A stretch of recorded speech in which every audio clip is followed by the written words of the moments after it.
يضلله فلا هادي له، ونشهد أن لا إله إلا الله وحده لا شريك له، ونشهد أن سيدنا ومولانا محمدا عبده ورسوله صلى الله تعالى عليه وعلى آله وصحبه وأتباعه وسلم تسليما كثيرا كثيرا. أما بعد، فأعوذ بالله من الشيطان الرجيم. بسم الله الرحمن الرحيم. ولتكن منكم أمة يدعون إلى الخير ويأمرون بالمعروف وينهون عن المنكر وأولئك هم المفلحون. وقال تعالى: قل هذه سبيلي أدعو إلى الله على بصيرة أنا ومن اتبعني وسبحان الله وما أنا من المشركين.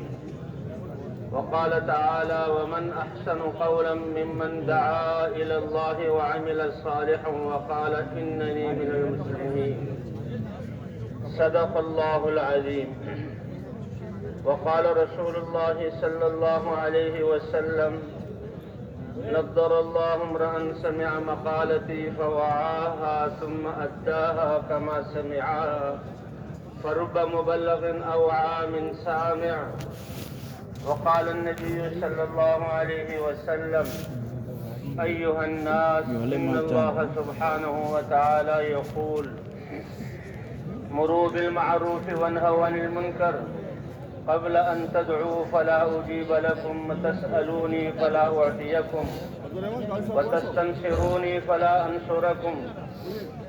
وقال النبي صلى الله عليه وسلم: إنكم على بينة من ربكم ما لم تظهر فيكم سكرتان، سكرة الجهل وسكرة حب العيش، وأنتم تأمرون بالمعروف وتنهون عن المنكر وتجاهدون في سبيل الله. فإذا ظهر فيكم حب الدنيا فلا تأمرون بالمعروف ولا تنهون عن المنكر ولا تجاهدون في سبيل الله. القائلون يومئذ بالكتاب والسنة السابقين الأولين من المهاجرين والأنصار. وقال عليه الصلاة والسلام: ألا فليبلغ الشاهد منكم الغائب، أو كما قال النبي صلی اللہ علیہ وسلم.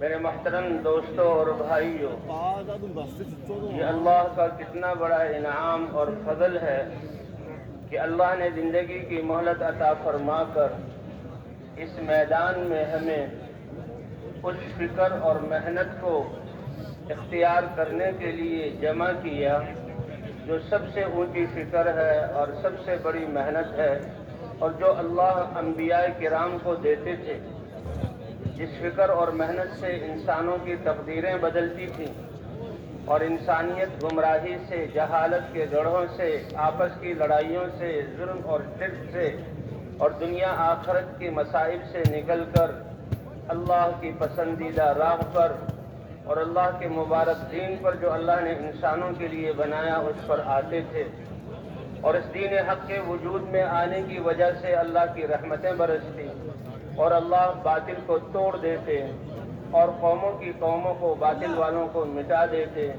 ایمان والوں کو زمین کا وارث بناتے. کچھ محنت کے لیے جمع ہوئے.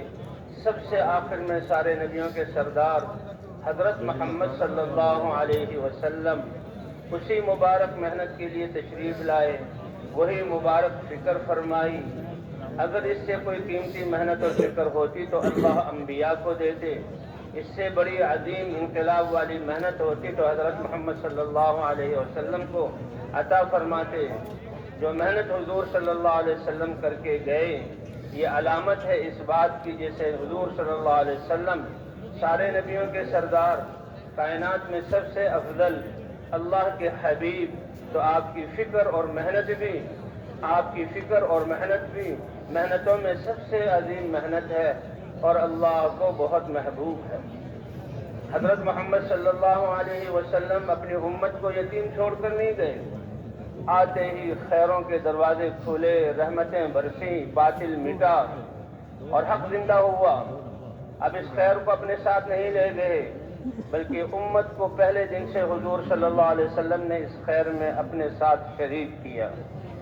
یہ اللہ کا فضل ہے کہ اللہ نے آپ پر نبوت کا سلسلہ ختم فرما کر، مہر لگا کر، آپ کو خاتم النبیین بنا کر آپ کی امت کو اس محنت سے نوازا، آپ کی امت کو اس محنت سے نوازا۔ اسی لیے اللہ کے رسول صلی اللہ علیہ وسلم نے فرمایا، اے امت فخر کرو اور ناز کرو اپنے نصیبے پر کہ تمہیں اللہ نے کتنا اونچا مقام دیا۔ انا حظکم من النبیین، وہ نبی جو سارے نبیوں کے سردار ہیں، وہ نبی جو رحمت للعالمین ہیں، وہ نبی انسانیت کے لیے جو روتے تھے، وہ نبی جو ایسی محنت لے کر آئے کہ انسانیت کے رخ کو بدل دیا، کہ وہ نبی تمہارا نبی ہے۔ انا حظکم من النبیین۔ پہلی کتابوں میں امتوں کا ذکر ہوا تو اس امت کا ضرور ذکر ہوا، اور آسمانوں میں اس کو خیر امت قرار دیا گیا، کتاب اللہ میں اس کو خیر امت قرار دیا گیا۔ فرمایا انا حظکم من النبیین، نبیوں میں تمہارا نصیبہ میں ہوں کہ سید الانبیاء کو اللہ تعالیٰ نے ہمارا رسول اور نبی اور بغیر مانگے جو ہے بنایا، بغیر مانگے یہ نعمت عطا فرمائی، اور فرمایا وانتم حظی من الامم، اور پھر یہ بھی جیسے میں سید الانبیاء ہوں، اللہ کا محبوب ہوں، جو سب سے بہترین امت تھی وہ امت اللہ نے مجھے عطا فرمائی، کیونکہ اس امت کی محنت اور فکر اور کام وہی ہے جو نبیوں کا تھا اور جو حضرت محمد صلی اللہ علیہ وسلم نے کیا۔ اس لیے اس محنت میں حضور صلی اللہ علیہ وسلم نے اپنی امت کو پہلے سے شریک کیا۔ انسانیت اپنی صلاحیتوں کو اور زندگی کے سانسوں کو اور اللہ کی دی ہوئی نعمتوں اور اقتدار اور قوتوں کو شہوات اور خواہشات میں لگا رہی تھی۔ ہر ایک خود غرض بنا ہوا تھا، اپنی زندگی اور اغراض اس کے سامنے تھے، لڑائیاں ہو رہی تھی، دنیا جہنم قدہ بنی ہوئی تھی۔ اللہ نے ساری انسانیت بلکہ ساری کائنات پر رحمت کا اور انسانیت پر رحم کرنے کا ارادہ کیا، تو حضرت محمد صلی اللہ علیہ وسلم کو ایک محنت اور دین دے کر بھیجا۔ لقد من اللہ علی المؤمنین اذ بعث فیہم رسولا من انفسہم یتلو علیہم آیاتہ ویزکیہم ویعلمہم الکتاب والحکمہ وان کانوا من قبل لفی ضلال مبین۔ اللہ کا احسان، اللہ احسان جتلا رہے ہیں، جو اللہ کا جس چیز کا احسان جتلا رہے ہیں وہ تو سب سے بڑی نعمت ہے، سب سے بڑا اللہ کا فضل ہے۔ اور وہ احسان کیا ہے کہ وہ نبی اللہ کے حبیب کہ جن کی شان تو یہ ہے کہ ان کو دنیا کی کوئی آنچ بھی نہ پہنچے، ان کو کوئی تکلیف بھی نہ آئے۔ اللہ نے تو پہلے ہی سے اعلان کیا گیا کہ آپ کے سب چیزوں کو خطا، اگر بفرد محال خطا ہو وہ بھی معاف کر دیا۔ اللہ کے حبیب ہیں، آپ تو اس قابل کے شروع ہی سے جنت میں اور اللہ کے پڑوس میں رہیں، لیکن انسانیت کی خاطر اللہ نے حضور صلی اللہ علیہ وسلم کو اس دنیا میں بھیجا، اور 23 سال آپ نے وہ محنت فرمائی کہ جس محنت کی وجہ سے اس روئے زمین سے ظلم ختم ہوا، شرک کی اندھیریاں مٹی، لڑائیاں ختم ہوئیں، دشمنیاں محبتوں میں بدلی، اور یہ صحابہ کرام انسانیت کی فکر لے کر پوری دنیا میں اللہ کے پیغام کو لے کر گئے۔ اس لیے انبیاء کے بعد سب سے بہترین جماعت حضرت محمد صلی اللہ علیہ وسلم کی ہے، کہ جن کے بارے میں اللہ تعالیٰ نے قرآن پاک میں یہ اعلان فرما دیا کہ یہ مجھ سے راضی ہیں اور میں نے ان کو اپنی رضا عطا کر دی، رضی اللہ عنہم ورضوا عنہ، اور اتنا بڑا مرتبہ دیا کہ قیامت تک جو انسان بھی ان کی اتباع کر لے گا اللہ اس کو بھی اپنی رضا عطا فرما دیں گے۔ اور اللہ کی رضا کا مل جانا یہ تو جنت سے بھی بڑی چیز ہے۔ اللہ نے جہاں ایمان اور اعمال اور نیک لوگوں کے لیے جنت کے باغات، محلات اور وہاں کی نعمتوں کا اور ختم نہ ہونے والی زندگی کا وعدہ کیا ہے، وہیں یہ فرمایا ورضوان من اللہ اکبر، اے انسانوں اللہ کی رضا کا تھوڑا سا حصہ حاصل ہو جانا یہ جنت سے بھی بڑی چیز ہے۔ صحابہ کرام کو کس محنت پر ڈالا کہ آپ لا الہ الا اللہ کی دعوت لے کر آئے، اور آپ نے اس لا الہ الا اللہ کی دعوت سے انسان کی اصلاح شروع کی، تو جو بھی ایمان لاتا تھا، چاہے وہ مرد ہو، چاہے وہ عورت ہو، چاہے وہ غلام ہو، باندی ہو، یا بچہ یا جوان ہو، ہر ایک اس لا الہ الا اللہ کی دعوت میں لگ جاتا اور اس پیغام کو انسانیت تک پہنچاتا۔ یہ اللہ کی معرفت کا کلمہ ہے۔ اور سب سے بڑی معرفت اللہ کی ہے۔ یہ فرشتے جو اللہ کی عبادت میں لگے ہوئے، جب سے اللہ نے بنایا آسمانوں کو، فرشتوں کو پیدا کیا، ساتوں آسمان اللہ کے فرشتوں سے بھرے ہوئے عبادت میں لگے ہوئے، قیامت کے دن ایک روایت میں آتا ہے کہ انسان کے لیے اللہ محشر کو برپا کریں گے اور انسان کے اعمال کا حساب ہوگا، تو وہاں یہ فرشتے انسانوں کو گھیرے ہوئے ہوں گے، اللہ کا دیدار کریں گے، تو دیدار کرتے ہی بے ساختہ ان کی زبانوں سے نکلے گا، اے رب العالمین، پوری زندگی عبادت کی لیکن آپ اتنے عظیم ہیں، جیسی عبادت کرنے کا حق تھا ویسے عبادت نہ کر سکے، اور جیسے پہچاننے کا حق تھا ویسے ہم آپ کو پہچان نہ سکے۔ تو یہ کلمہ معرفت اللہ کا تعارف کراتا ہے، یہ معرفت ہے، کلمہ معرفت کی، اس سے اللہ کا تعارف ہوتا ہے۔ سب سے بڑا علم اللہ کی ذات اور صفات کو اور اس کی وحدانیت کو جاننا ہے اور اس کی بندگی کا اقرار کرنا ہے، اے اللہ تیرے علاوہ کوئی عبادت کے لائق نہیں۔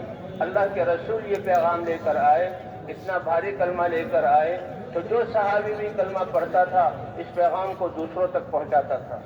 اس کلمے کے پڑھتے ہی ان کے دلوں سے ساری کائنات کا تأثر نکل جاتا، اللہ کی ذات کا تأثر کہ کرنے والے اللہ ہیں، سارے معاملات اللہ کے ہاتھ میں ہیں، اس لیے دنیاوی حالات کا تأثر ان کے دلوں سے ختم، امید اللہ سے بنتی تھی اور خوف اللہ کا آتا تھا۔ اور اللہ فرماتے ہیں کہ جب انسان کے دل میں اللہ کا خوف آ جائے اور ساری مخلوق حکومتیں ہوں، فوجیں ہوں، ہتھیار ہوں، دنیا کی جہاں اسباب ہوں، نقشے ہوں، ان کا خوف انسان دل سے نکال دے اور اللہ کا خوف انسان دل میں لے آئے، وہ خوف تو ایسا ہے جیسے بچہ اور ماں باپ، شفقت والا اللہ تو رب العالمین ہے، ارحم الراحمین ہے۔ فرمایا کہ جس کے دل میں اللہ کا خوف آ گیا پھر کائنات کی کوئی چیز اس پر تسلط اختیار نہیں کر سکتی۔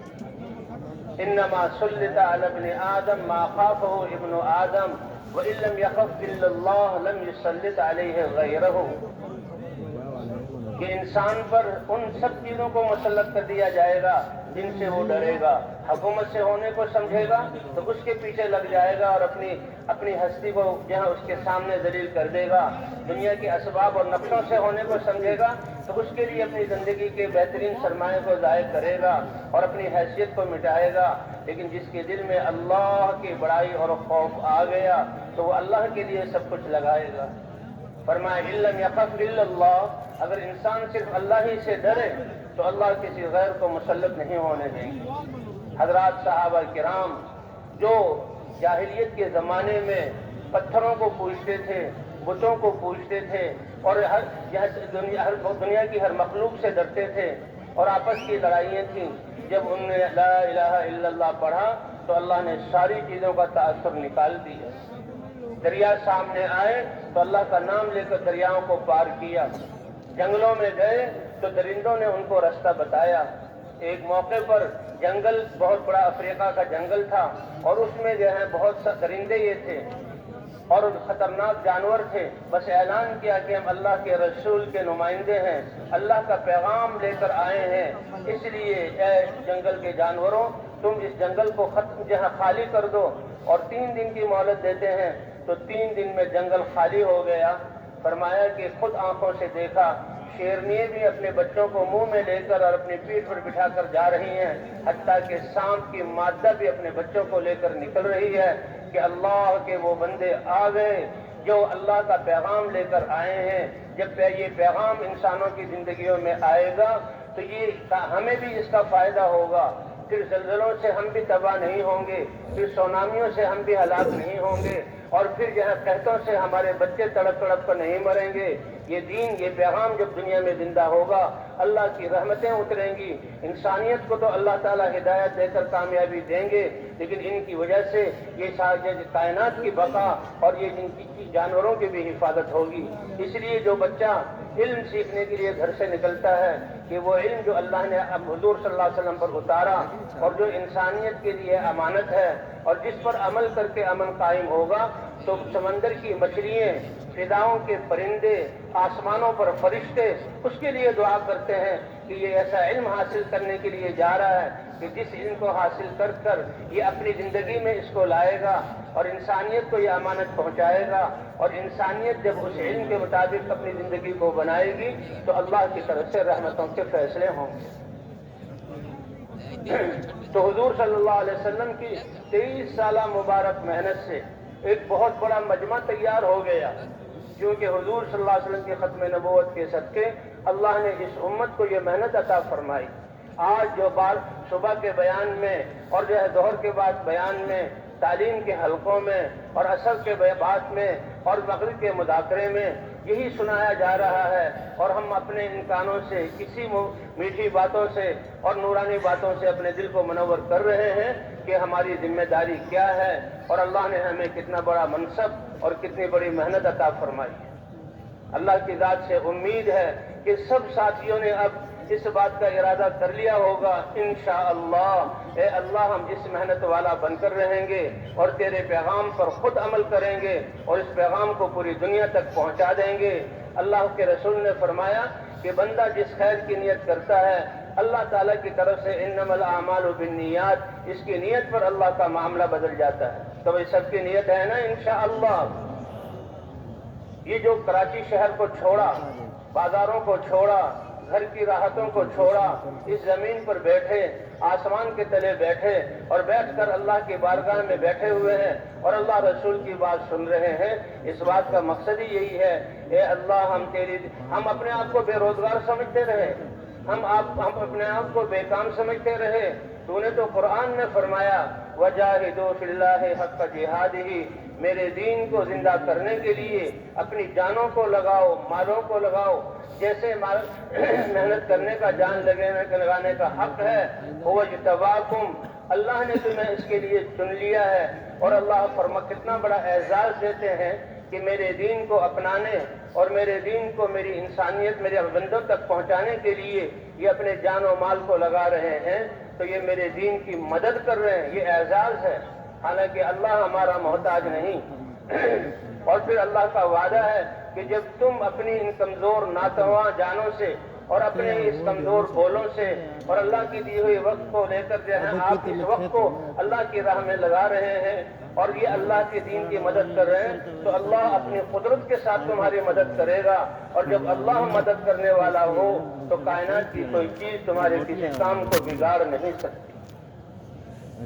تو اس لیے مسلمان حضرت محمد صلی اللہ علیہ وسلم کی امت یہ تو نبیوں کی محنت والی ہے، یہ تو حضرت محمد صلی اللہ علیہ وسلم کی محنت والی ہے۔ بھائی جب ہم اس ذمہ داری کا احساس کر لیں، اپنے آپ کو اس کام والا سمجھ لیں، اللہ کی نظروں میں ہماری حیثیت بڑھ جائے گی، کائنات کی نظروں میں ہماری حیثیت بڑھ جائے گی۔ ساری کائنات کس لیے اسے دیکھے گی کہ یہ تو اللہ کا پیغام پہنچانے والے ہیں، اللہ کے رسول کے نمائندے ہیں، یہ تو ساری انسانیت کی ہمدرد ہے۔ آج بھی اللہ اپنی قدرت کو ظاہر فرمائیں گے، جیسے صحابہ کے لیے نہ دریاؤں نے ان کے راستوں کو روکا، دریاؤں پر وہ چلے، آج بھی اللہ اس قدرت کو ظاہر کریں گے، نہ پہاڑوں اور دشتوں نے پیغام پہنچانے سے روکا، اسی طرح تو آج بھی اللہ وہ مدد فرمائیں گے، نہ بھوک اور پیاس اور کپڑوں کے نہ ہونے نے جو ہے ان کو روکا، نہ جنگل کے درندوں نے ان کو روک سکے، وہ اللہ کے راستے میں چلے، ان کی دعاؤں پر آسمانوں سے بارشیں ہوئیں، دعاؤں پر مردہ زندہ ہوئے، اور دعاؤں پر اللہ نے رزق میں برکتیں عطا فرمائی کہ اللہ کا کام کر رہے ہو، دعوت اللہ کی طرف بلاؤ اور دعا اللہ سے مانگ لو۔ اس لیے کیا ہے، ایمان والا جو بھروسہ اللہ کی ذات پر کرتا ہے، اس لیے صحابہ کرام سب سے اول ہیں، ان کو اللہ نے چنا اور ان کے ذریعے سے یہ دین دنیا تک پہنچا، اور اللہ کا وعدہ ہے کہ جو صحابہ کرام کی اتباع کر لے گا اللہ اس سے راضی ہو جائیں گے، اور اللہ کا راضی ہو جانا یہ سب سے بڑی نعمت ہے۔ صحابہ کرام کیا تھے؟ ایک جماعت تھی مہاجرین کی کہ گھروں کو چھوڑ کر نکلنا اور اللہ کے پیغام کو لے کر نکلنا، اور اللہ پر سہارا کر کے، پیسے ہیں، کھانے پینے کی چیزیں ہیں، سواریاں ہیں، اسباب ہیں، نہیں، اللہ ہمارے ساتھ ہے۔ پانی کی ضرورت پڑی، دعا مانگی، آسمانوں سے بارش ہوئی، جی ہاں، سمندروں پر گزرنا پڑا، گھوڑوں سواریوں کو ڈال دیا، اور جنگلوں سے گزرے تو جانوروں نے ان کی رہبری کی۔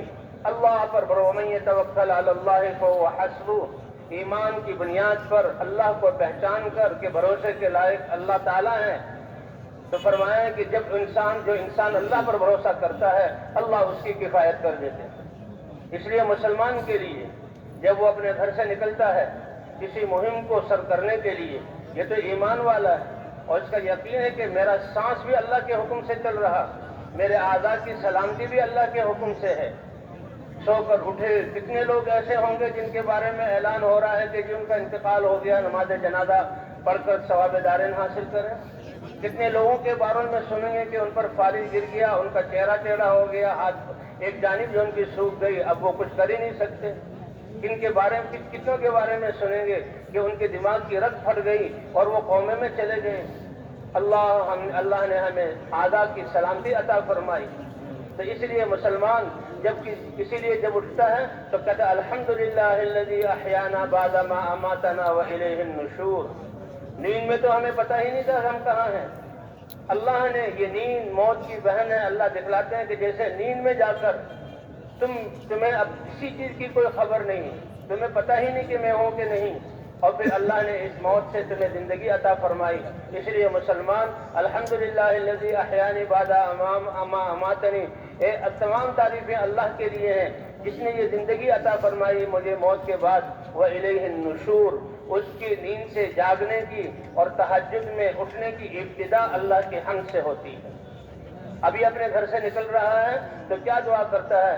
بسم اللہ، میرا یہ نکلنا، میرا یہ چلنا اور یہ مہم کا ذہن میں آنا اور راستے کا اختیار کرنا، اے اللہ تیرے نام کی برکت سے ہے۔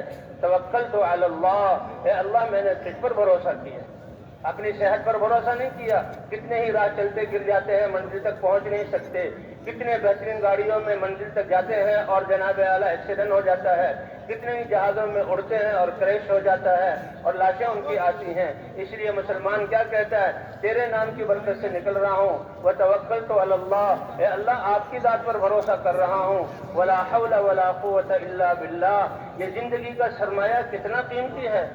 لوگ کہتے ہیں کہ زندگی کا سرمایہ مال کمانے کے لیے ہے، نبی نے ہمیں بتلایا، آپ نے قرآن میں بتلایا کہ زندگی کا ایک سانس یہ تو تیری نیکیوں کا سرمایہ بنانے کے لیے اور گناہوں سے اپنے آپ کو بچانے کے لیے۔ ولا حول ولا قوت الا باللہ، کتنی مبارک بات یہ کہہ رہا ہے اور اللہ کو کتنا پسند کر یہ کلام آ رہا ہے۔ ولا حول ولا قوت الا باللہ کا کیا معنی؟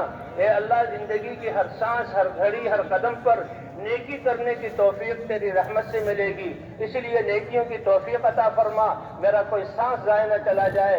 اور اے اللہ بازار اور دنیاوی نقشے اور دنیا کی طرف بلانے والے جو شیاطین اور دنیا والے جن کو اللہ کی ذات پر یقین نہیں، دنیاوی نقشے پھیلائے ہوئے ہیں، اے اللہ ان سے بچنے کی اور غفلت میں پڑنے کی اور گناہوں سے بچنے کی تو توفیق عطا فرما۔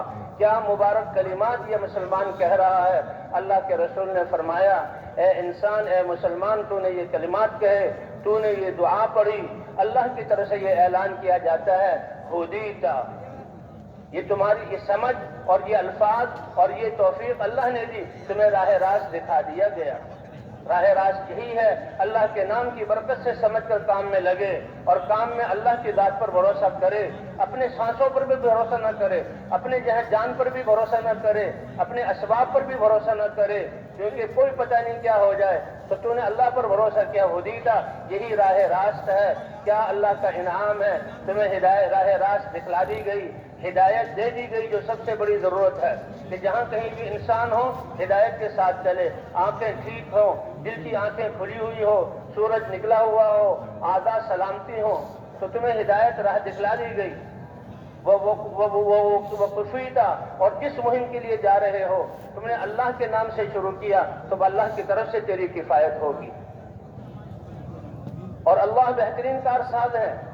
ہدیتا و کفیتا و وقیتا، اور تمام ناگواریوں سے اور رکاوٹیں جو پیش آئیں گی اس سے تجھے بچا لیا گیا۔ وتنحى عنك الشیطان، اور سب سے بڑا دھوکے باز شیطان، اللہ نے اس کو تم سے دور کر دیا۔ تو بہرحال اللہ نے یہ اسلام کی دولت عطا فرمائی۔ صحابہ کرام یا تو وہ مہاجرین تھے کہ دین کے لیے نکلنے والے، اور یا انصار تھے مقام پر رہتے ہوئے آنے والوں کی نصرت اور تربیت کرنے والے۔ اس لیے بھائی سب کے سب اب یہاں سارا مجمع مبارک ہے. مبارک کیوں ہے کہ حضور کا امتی ہے. مبارک کیوں ہے کہ لا الہ الا اللہ والا ہے. یہ لا الہ الا اللہ مسلمان کی یہ پاکیزہ نیت اور دعویٰ کہ اللہ ہے اور اللہ کے علاوہ کوئی کرنے والا نہیں اور اللہ ہی ہمارا خالق ہے, اللہ ہی ہمارا رب ہے اور اللہ ہی ہمارا معبود اور الہ ہے. جتنی بڑی بات ہے. اس لیے اس کی قدر یہ ہے کہ اگر ایک مسلمان بھی ایمان کی حالت میں اللہ کہنے والا ہوگا تو عرش کو اٹھانے والے فرشتے کا نظام بھی چلے گا, آسمان بھی کھڑے رہیں گے, آسمانوں کے فرشتے تو آسمانوں کے جو فرشتے ہیں ان کا نظام بھی باقی رہے گا اور دنیا کی حکومتیں بھی چلیں گی, بازار بھی آباد رہیں گے اور بھی یہاں غلے اگاتے رہیں گے اور یہ ترقیات اور نقل و حرکت اس کے اللہ کہنے کی وجہ سے ہوگی. جس دن اس کی روح نکل جائے اللہ فرمائیں گے اے اسرافیل سور پھونک دو اور ایسا سور پھونکو کہ نہ آسمان رہیں نہ فرشتے رہیں, آخر میں 4 فرشتے رہیں گے. اللہ پوچھیں گے اے ملک الموت کون باقی ہے؟ اے اللہ آپ کی ذات ہے اور یہ 4 فرشتے ہیں, میں ہوں اور 3 فرشتے, ان کی روح بھی نکال دو, اب مجھے ان کی بھی ضرورت نہیں. اور پھر اللہ فرمائیں گے اے ملک الموت تم بھی مر جاؤ اور اللہ کی ذات باقی رہ جائے گی اور اللہ فرمائیں گے لمن الملک اليوم, بتاؤ آج کس کی بادشاہت ہے. تو بہرحال صحابہ کرام کہ دین کے لیے ہجرت کرنے والے اور دین کے لیے نصرت کرنے والے, تو یہ مجمع مبارک کیوں ہے؟ یہ سب کے سب اللہ کو ماننے والے اور اس محنت کے لیے جمع ہوئے اور سب نے جیسے کہ ظاہر کیا اے اللہ تیرے نبی کی محنت ہماری زندگی کا مقصد ہے, یہ نیت کر لی. اب ان کا ایک ایک سانس قیمتی ہے, زندگی کا ایک ایک لمحہ قیمتی ہے, ان کی صلاحیتیں اور جو اللہ نے نعمتیں دی وہ قیمتی ہیں. اب یہ جو واپس جا رہے ہیں یہ اسی نیت سے جائیں کہ ہم نے اپنے مقام پر رہتے ہوئے جیسے صحابہ جب جہادوں سے لوٹ کر مدینے میں رہتے تھے دین کی خدمت کرتے تھے, تو ایسے ہی ہم دین کی خدمت کریں گے, دین کا کام کریں گے تو وہ کریں گے انشاءاللہ. اور اس لیے کہ اب ہم نے اپنی زندگی کو مقصد کو پہچان لیا, ہماری زندگی اتنی قیمتی بن گئی, یہ ذمہ داری. ہم بے روزگار کیوں ہیں؟ مسلمان جو ہیں فارغ کیوں ہیں؟ مسلمان کی زندگی کا تو ایک ایک سانس قیمتی ہے, اس کے ایک ایک عمل پر ساری انسانیت اور ساری کائنات کی بقا اور حفاظت کو اللہ نے موقوف رکھا ہے. کافر وہ تو جو جیسے حدیث قرآن میں آتا ہے وہ تو جانوروں سے بھی زیادہ جو ہے وہ نادان ہے کہ جانوروں کو بھی احساس اور شعور ہوتا ہے اور یہ اللہ کی ناراضگی کو اور سمجھتے نہیں, اپنی ناکامی کو سمجھتے ہی نہیں. مسلمان تو ساری انسانیت کے لیے فکر کرنے والا, اس لیے یہ جا رہے ہیں اس کام والا بن کر اور ان کی زندگی کا ہر لمحہ قیمتی ہے. اس لیے مساجد میں بھی یہ مساجد کو حضور صلی اللہ علیہ وسلم کی محنت سے آباد کریں گے اور اپنے گھروں میں بھی حضور صلی اللہ علیہ وسلم کی نظام کو اور محنت کو چلائیں گے اور پھر اللہ کے راستے میں نکلنے کی تیاری کے لیے جا رہے ہیں. کیونکہ زندگی کا مقصد پتہ چل گیا تو ان کی زندگی کا ایک ایک سانس قیمتی. ان کی یہ نیتیں اور ان کی اپنی مسجدوں میں مشورے اور ملاقاتیں اور اپنے آپ کو تھکانا اور گھروں میں تعلیم کے حلقے قائم کرنا, اس کی وجہ سے اللہ دنیا کے نظام کو بدلیں گے. اس لیے بھئی جو جا رہے ہیں وہ بھی مبارک, پورا مجمع مبارک ہے. پورے مجمع کو اللہ نے حضرت محمد صلی اللہ علیہ وسلم والی محنت اور ذمہ داری عطا کی ہے. اب یہ واپس جا کر اپنی زندگی کو قیمتی بنائیں. اس لیے کہتے ہیں واپس جا کر لوگوں کے رخوں کو, ایک تو دلوں کے رخوں کو اللہ کی طرف پھیریں, لا الہ الا اللہ کی دعوت کو عام کریں اور لوگوں کے رخوں کو مسجد کی طرف پھیریں. یہ اللہ کے گھر ہیں اور یہاں مؤذن 5 دفعہ اللہ کہلواتے ہیں. تمہاری کامیابی کارخانوں میں نہیں, اگر ہوتی تو دیکھ لو کارخانوں والوں کو کیا حال ہے. تمہاری کامیابی تجارتوں کی منڈیوں میں نہیں, اگر ہوتی تو پوچھ لو جو ہے تجارت کی منڈیوں والوں سے کیا ہوا. اور اللہ نے پہلی قوموں کے بھی حالات بیان کیے. قوم شعیب جیسی تجارت کس کی ہو سکتی ہے, کیسے وہ تجارت کرتے تھے اور لوگوں کے خون کو چوستے تھے, لیکن اللہ کے عذاب آگ برسی, اللہ نے پوری قوم کو ہلاک کر دیا. کامیابی ان چیزوں میں نہیں ہے. حی علی الصلاح حی علی الفلاح, 6 دفعہ اللہ اکبر. یہ کھیت, یہ دکانیں, یہ تخت یہ سیٹیں، یہ عہدے اور یہ جو ہے تمہاری عمارتیں، یہ کوئی زمین اور آسمان، جن کی کوئی حیثیت نہیں، سب سے بڑی ذات اللہ کی ہے۔ حی علی اشہد ان لا الہ الا اللہ، اس اللہ کی ذات کا یقین دل میں لے آؤ۔ اشہد ان محمد رسول اللہ، حضور کی مبارک زندگی اختیار کر لو۔ حضور صلی اللہ علیہ وسلم اللہ کے محبوب ہیں، جو ان کی اداؤں کو اختیار کر لے گا اللہ اسے بھی اپنا محبوب بنا لیں گے۔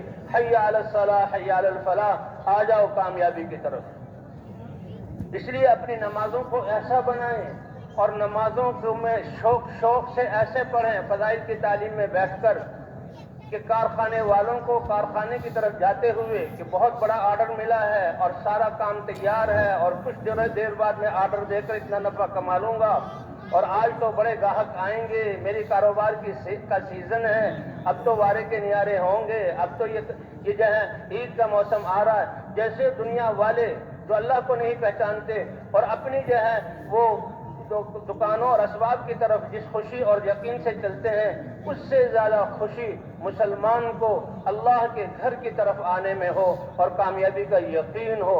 اور کیا اللہ کی شان کہ 5 دفعہ اللہ یہ اذان لگا جو ہے دلواتے ہیں۔ نیند سے اٹھے ہو، حی علی الصلاح حی علی الفلاح، کس خوشی کے ساتھ یہ مسلمان جا رہا ہے۔ فلاح وہ کائنات کی سب سے بڑی کامیابی ہے۔ فلاح عربی کا لفظ ہے کہ جس میں دنیا اور آخرت کی خیریں بھری ہوئی ہیں۔ اللہ کو نہ ماننے والے، دین پر نہ چلنے والے، ان کے سامنے تو یہ چھوٹی سی دنیا ہے۔ ان کو نہیں پتا بڑھاپے میں میرا کیا ہوگا، کہ سہارا بھی دوسرے کا لینا پڑے گا، کتنی چیزیں میں کھا بھی نہیں سکوں گا، ساری چیز نقشے موجود ہیں، میں ان کو استعمال بھی نہیں کر سکوں گا۔ تو یہ مسلمان ہے جو فجر کے وقت نماز کے لیے جاتا ہے تو کتنی بڑی خوشی، اللہ کے گھر جا رہا ہوں اور دنیا آخرت کی کامیابی۔ پھر اللہ ظہر کے وقت یہ اعلان کرواتے ہیں، پھر عصر کے وقت 5 دفعہ اللہ اپنے دربار میں بلاتے ہیں اور مسلمانوں کو تسلی دیتے ہیں تمہیں کامیابی لینی ہے تو آ جاؤ۔ اس لیے بھی ہم نے ہر مسلمان کو مسجد کے ساتھ جوڑنا ہے، کریں گے بھی کوشش انشاءاللہ۔ ہاں، اللہ کی مدد ساتھ ہوگی۔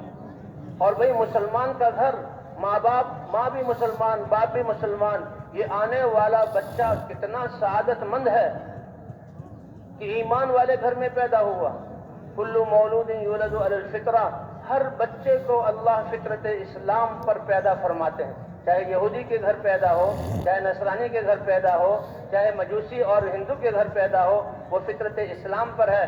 ماں باپ اس کی فطرت کو بگاڑتے ہیں اور وہ وہاں تو دنیا کی باتیں سنتا ہے، اسباب کی باتیں سنتا ہے، دل کا یقین بگڑتا ہے، سیاہ ہوتا ہے، اسی پر اس کی تربیت۔ اور مسلمان بچہ کتنا خوش قسمت ہے کہ دنیا میں بھی آنکھ نہیں کھل رہی، اس کو نہلا کر اچھے کپڑے پہنا کر سب سے پہلے اذان کی صدا اس کے کان میں جہاں ڈالی جاتی ہے اور اذان کے الفاظ سے اس کے کانوں میں رس گھولا جاتا ہے، اللہ اکبر اللہ اکبر۔ حضور صلی اللہ علیہ وسلم نماز کے لیے مسجد میں تشریف لائے، صفوں کو برابر کیا، عورتیں بالکل پیچھے ہوتی تھیں تو عورتوں تک پیغام پہنچانے کے لیے آپ صلی اللہ علیہ وسلم مردوں کی صفوں کو چیر کر عورتوں کی طرف پہنچے اور کہا یا معاشر النساء، او عورتوں کی جماعت، میں تمہیں ایک بات سناتا ہوں، جب تم اس بلال حبشی کو اذان کے کلمات کہتے ہوئے سنو، اذان جو آسمانوں سے اتری، پہلی بلال اذان جو بلال نے دی، اور قیامت میں یہ دعوت ہے، قیامت میں مؤذرین ان کی گردنیں لمبی ہوں گی جو ان کے قیامت میں سرداری کی علامت ہوگی، اور ان سب کے سردار بلال ہوں گے اور مؤذرین کا جھنڈا، سرداری کا جھنڈا حضرت بلال کے ہاتھ میں ہوگا کہ جب تم اس حبشی کو اذان کا کہتے ہوئے سنو تو جو یہ کلمات کہہ رہا ہے وہ کہو، جب یہ اللہ اکبر کہے تو تم گھروں میں اللہ اکبر کہو، یا اشہد ان لا الہ الا اللہ کہے تم ان کلمات کو دہراؤ۔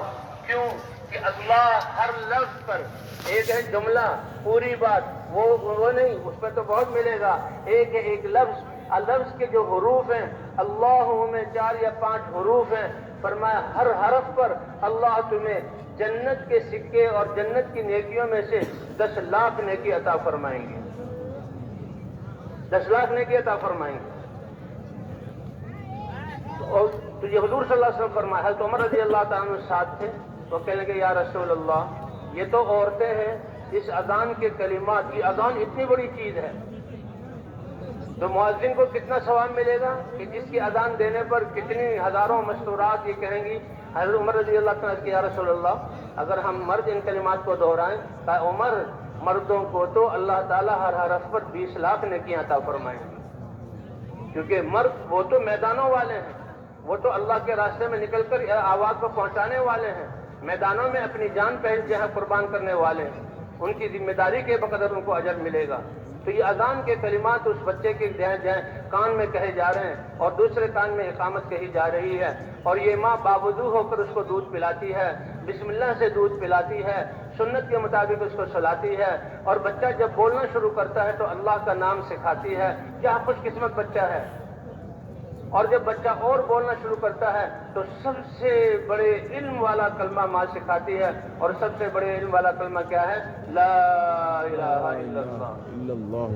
آج ہمارے بچوں کو سورج کی روشنی سے تم کیا حاصل کرو گے، لوہے سے کیا کچھ بناؤ گے، اس بارود سے کتنی انسانیت کو ہلاک کرو گے، اور ان دوائیوں سے کتنی کی شفا دو گے. یہ تو مخلوق ہیں، اپنے پیدا ہونے میں، اپنے باقی رہنے میں اللہ کے محتاج ہیں، اور جو ان کی صفات ہیں وہ بھی اللہ نے دی ہے. کتنا غلط یقین بچوں کا بن رہا ہے. اور یہ ماں کہتی ہے بسم اللہ اللہ لا الہ الا اللہ.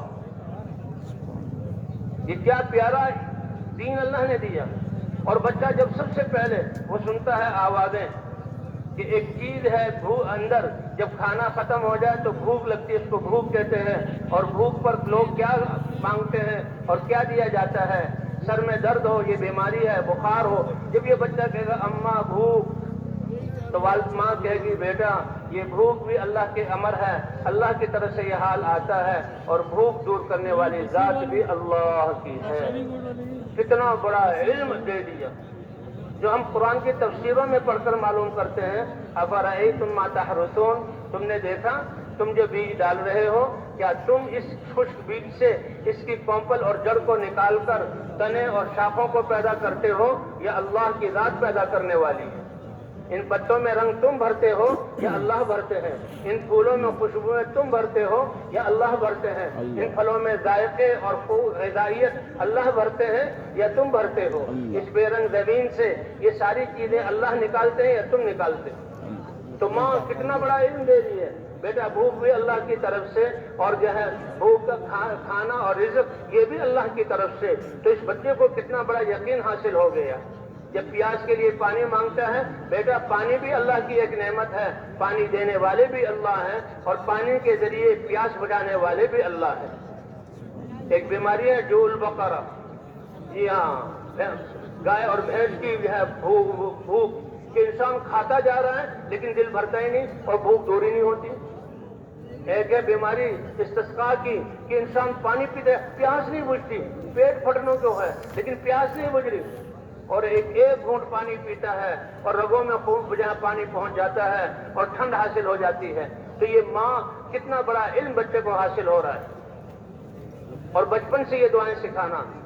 تو بہرحال بھائی گھروں کے ماحولوں کو بنانا کہ یہ مسلمانوں کے گھر، وہاں بچوں کی دینی تربیت ہو، نمازوں کی ادائیگی ہو، اور 24 گھنٹے کی زندگی اللہ کے احکام، اللہ کی عبادت کیا ہے کہ ہماری غمی، ہماری خوشی، ہمارا رہنا سہنا، ہمارے سارے کام اللہ کے حکم کے مطابق ہوں، نبی کے طریقے کے مطابق ہوں. اور گھروں میں بھی یہ ذہن بنانا کہ ہمیں تو حضرت محمد صلی اللہ علیہ وسلم کی امت میں پیدا کر کے اللہ نے دین پر چلتے ہوئے پوری دنیا میں اس پیغام کو پہنچانے کے لیے، تو ان گھروں میں رہنے والوں کا بھی ایک ایک لمحہ قیمتی ہوگا. ان کی نیتوں اعمال کا اثر پورے عالم پر پڑے گا، اور ان میں جو مشقتیں آئیں گی اس پر اللہ ان کائنات سے ان وباؤں کو دور فرمائیں گے.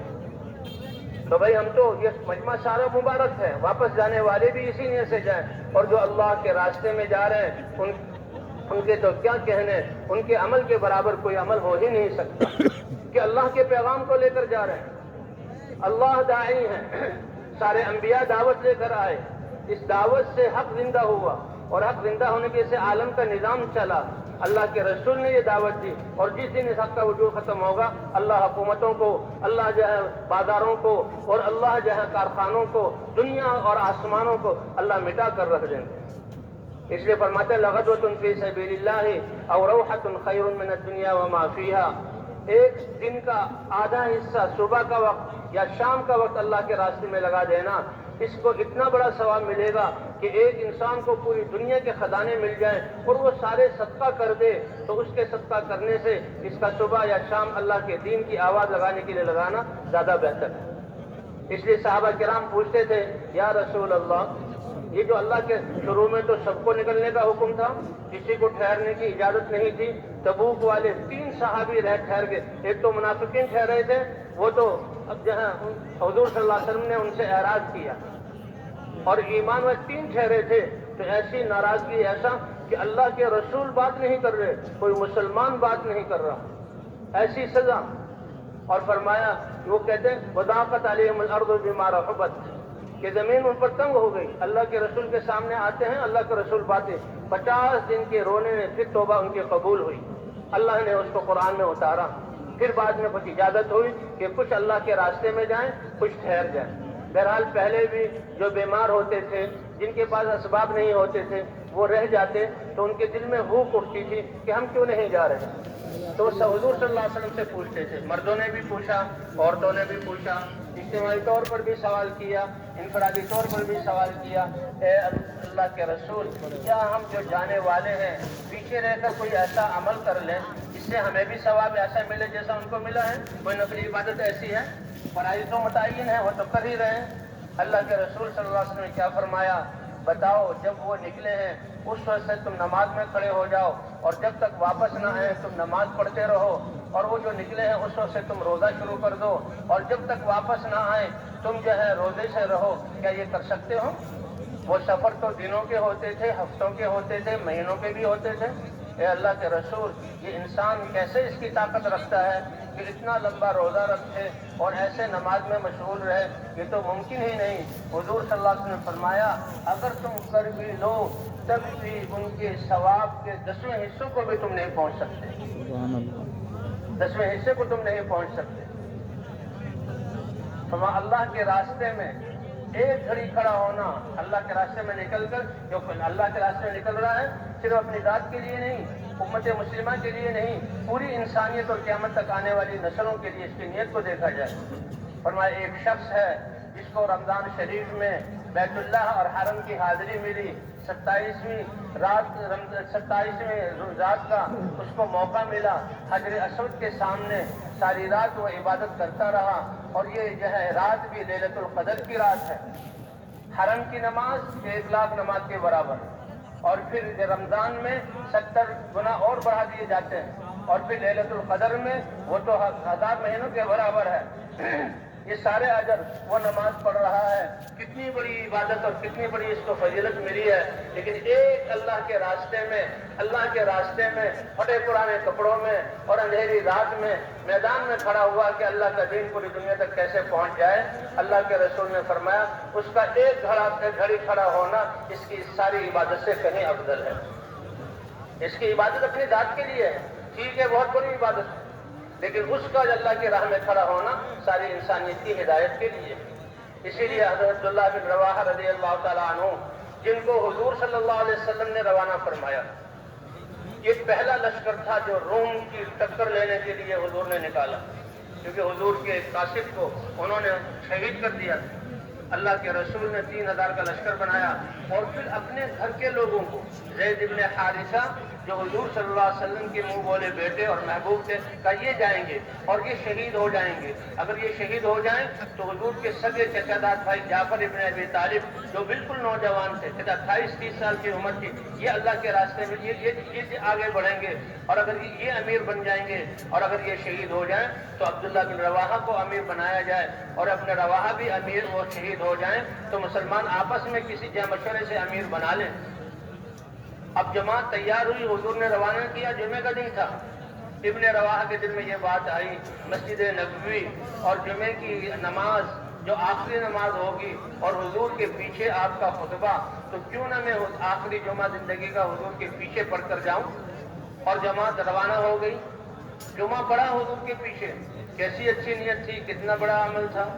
اللہ کے رسول نے نماز کو پورا کیا، جب صحابہ کی طرف متوجہ ہوئے، اے ابن رواحہ، تمہیں تو میں نے اللہ کے راستے میں روانہ کیا تھا، تم کیوں رک گئے؟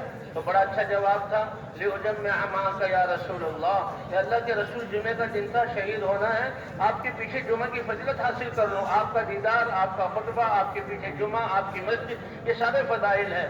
تو حضور نے خوشی کا اظہار نہیں فرمایا، خوشی کا اظہار نہیں فرمایا کہ ایک تیر سے دو شکار کر لیے، جی ہاں، کہ دونوں فضیلتیں حاصل ہوئی۔ یا رسول اللہ سواری سامنے ہے، سوار ہوں گا، تیز دوڑوں گا، رات تک ٹھکانے وہاں اپنی جماعت کے پاس جا کر مل جاؤں گا، سارا سفر اسی کے مطابق ہوگا۔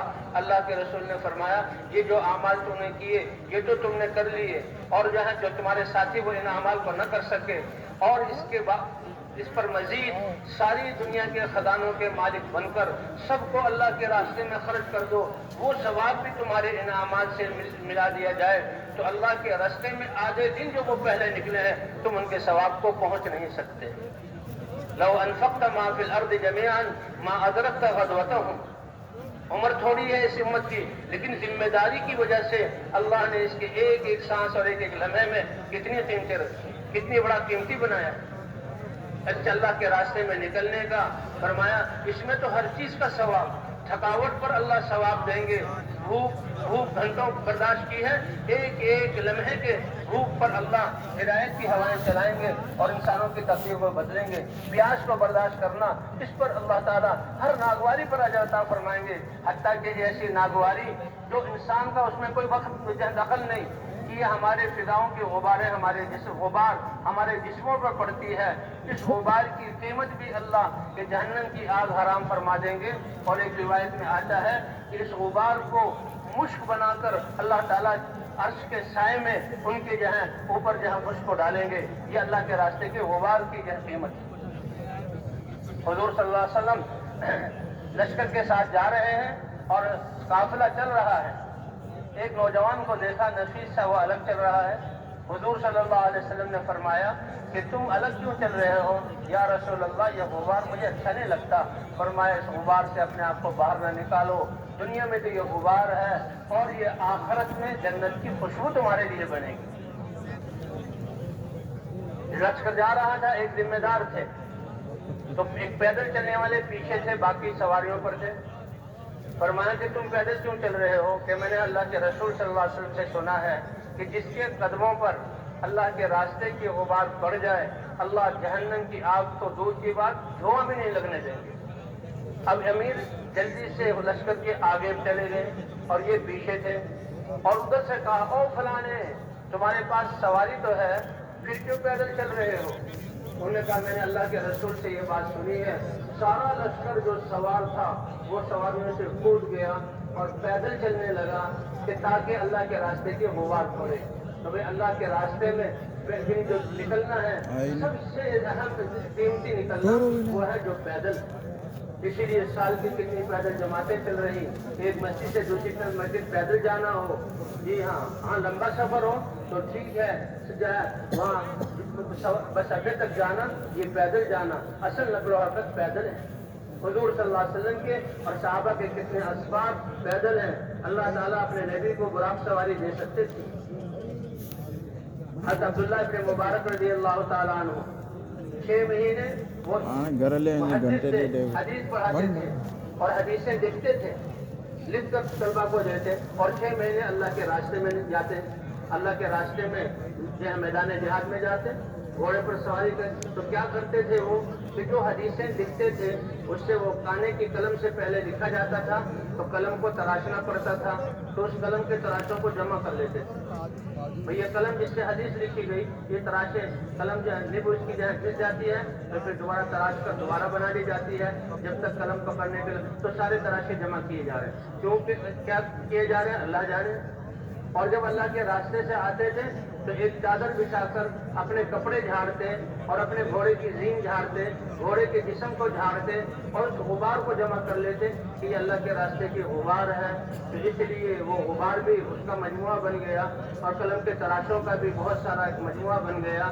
اور جب انتقال ہونے لگا تو فرمایا کہ میرے جناب نے مجھے نہلانے کے لیے پانی جو گرم کرو گے میرے اس قلم کے تراشوں سے گرم کرنا، اور میری قبر میں جو زائد مٹی لگاؤ گے تو میری اس مٹی سے جو اللہ کے راستے کی غبار ہے یہ مٹی میری قبر قبر میں لگانا، کیونکہ میں نے اللہ کے رسول صلی اللہ علیہ وسلم سے سنا ہے کہ جس جسم پر اللہ کے راستے کے غبار پڑ جائے اللہ جہنم کو حرام فرما دیتے ہیں۔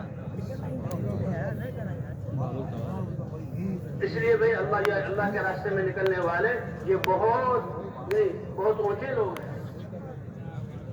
اس لیے اس نقل و حرکت میں کہ ہم اجتماعیت کے ساتھ چلیں، اس لیے جماعتیں بنا کر روانہ کیا جاتا ہے۔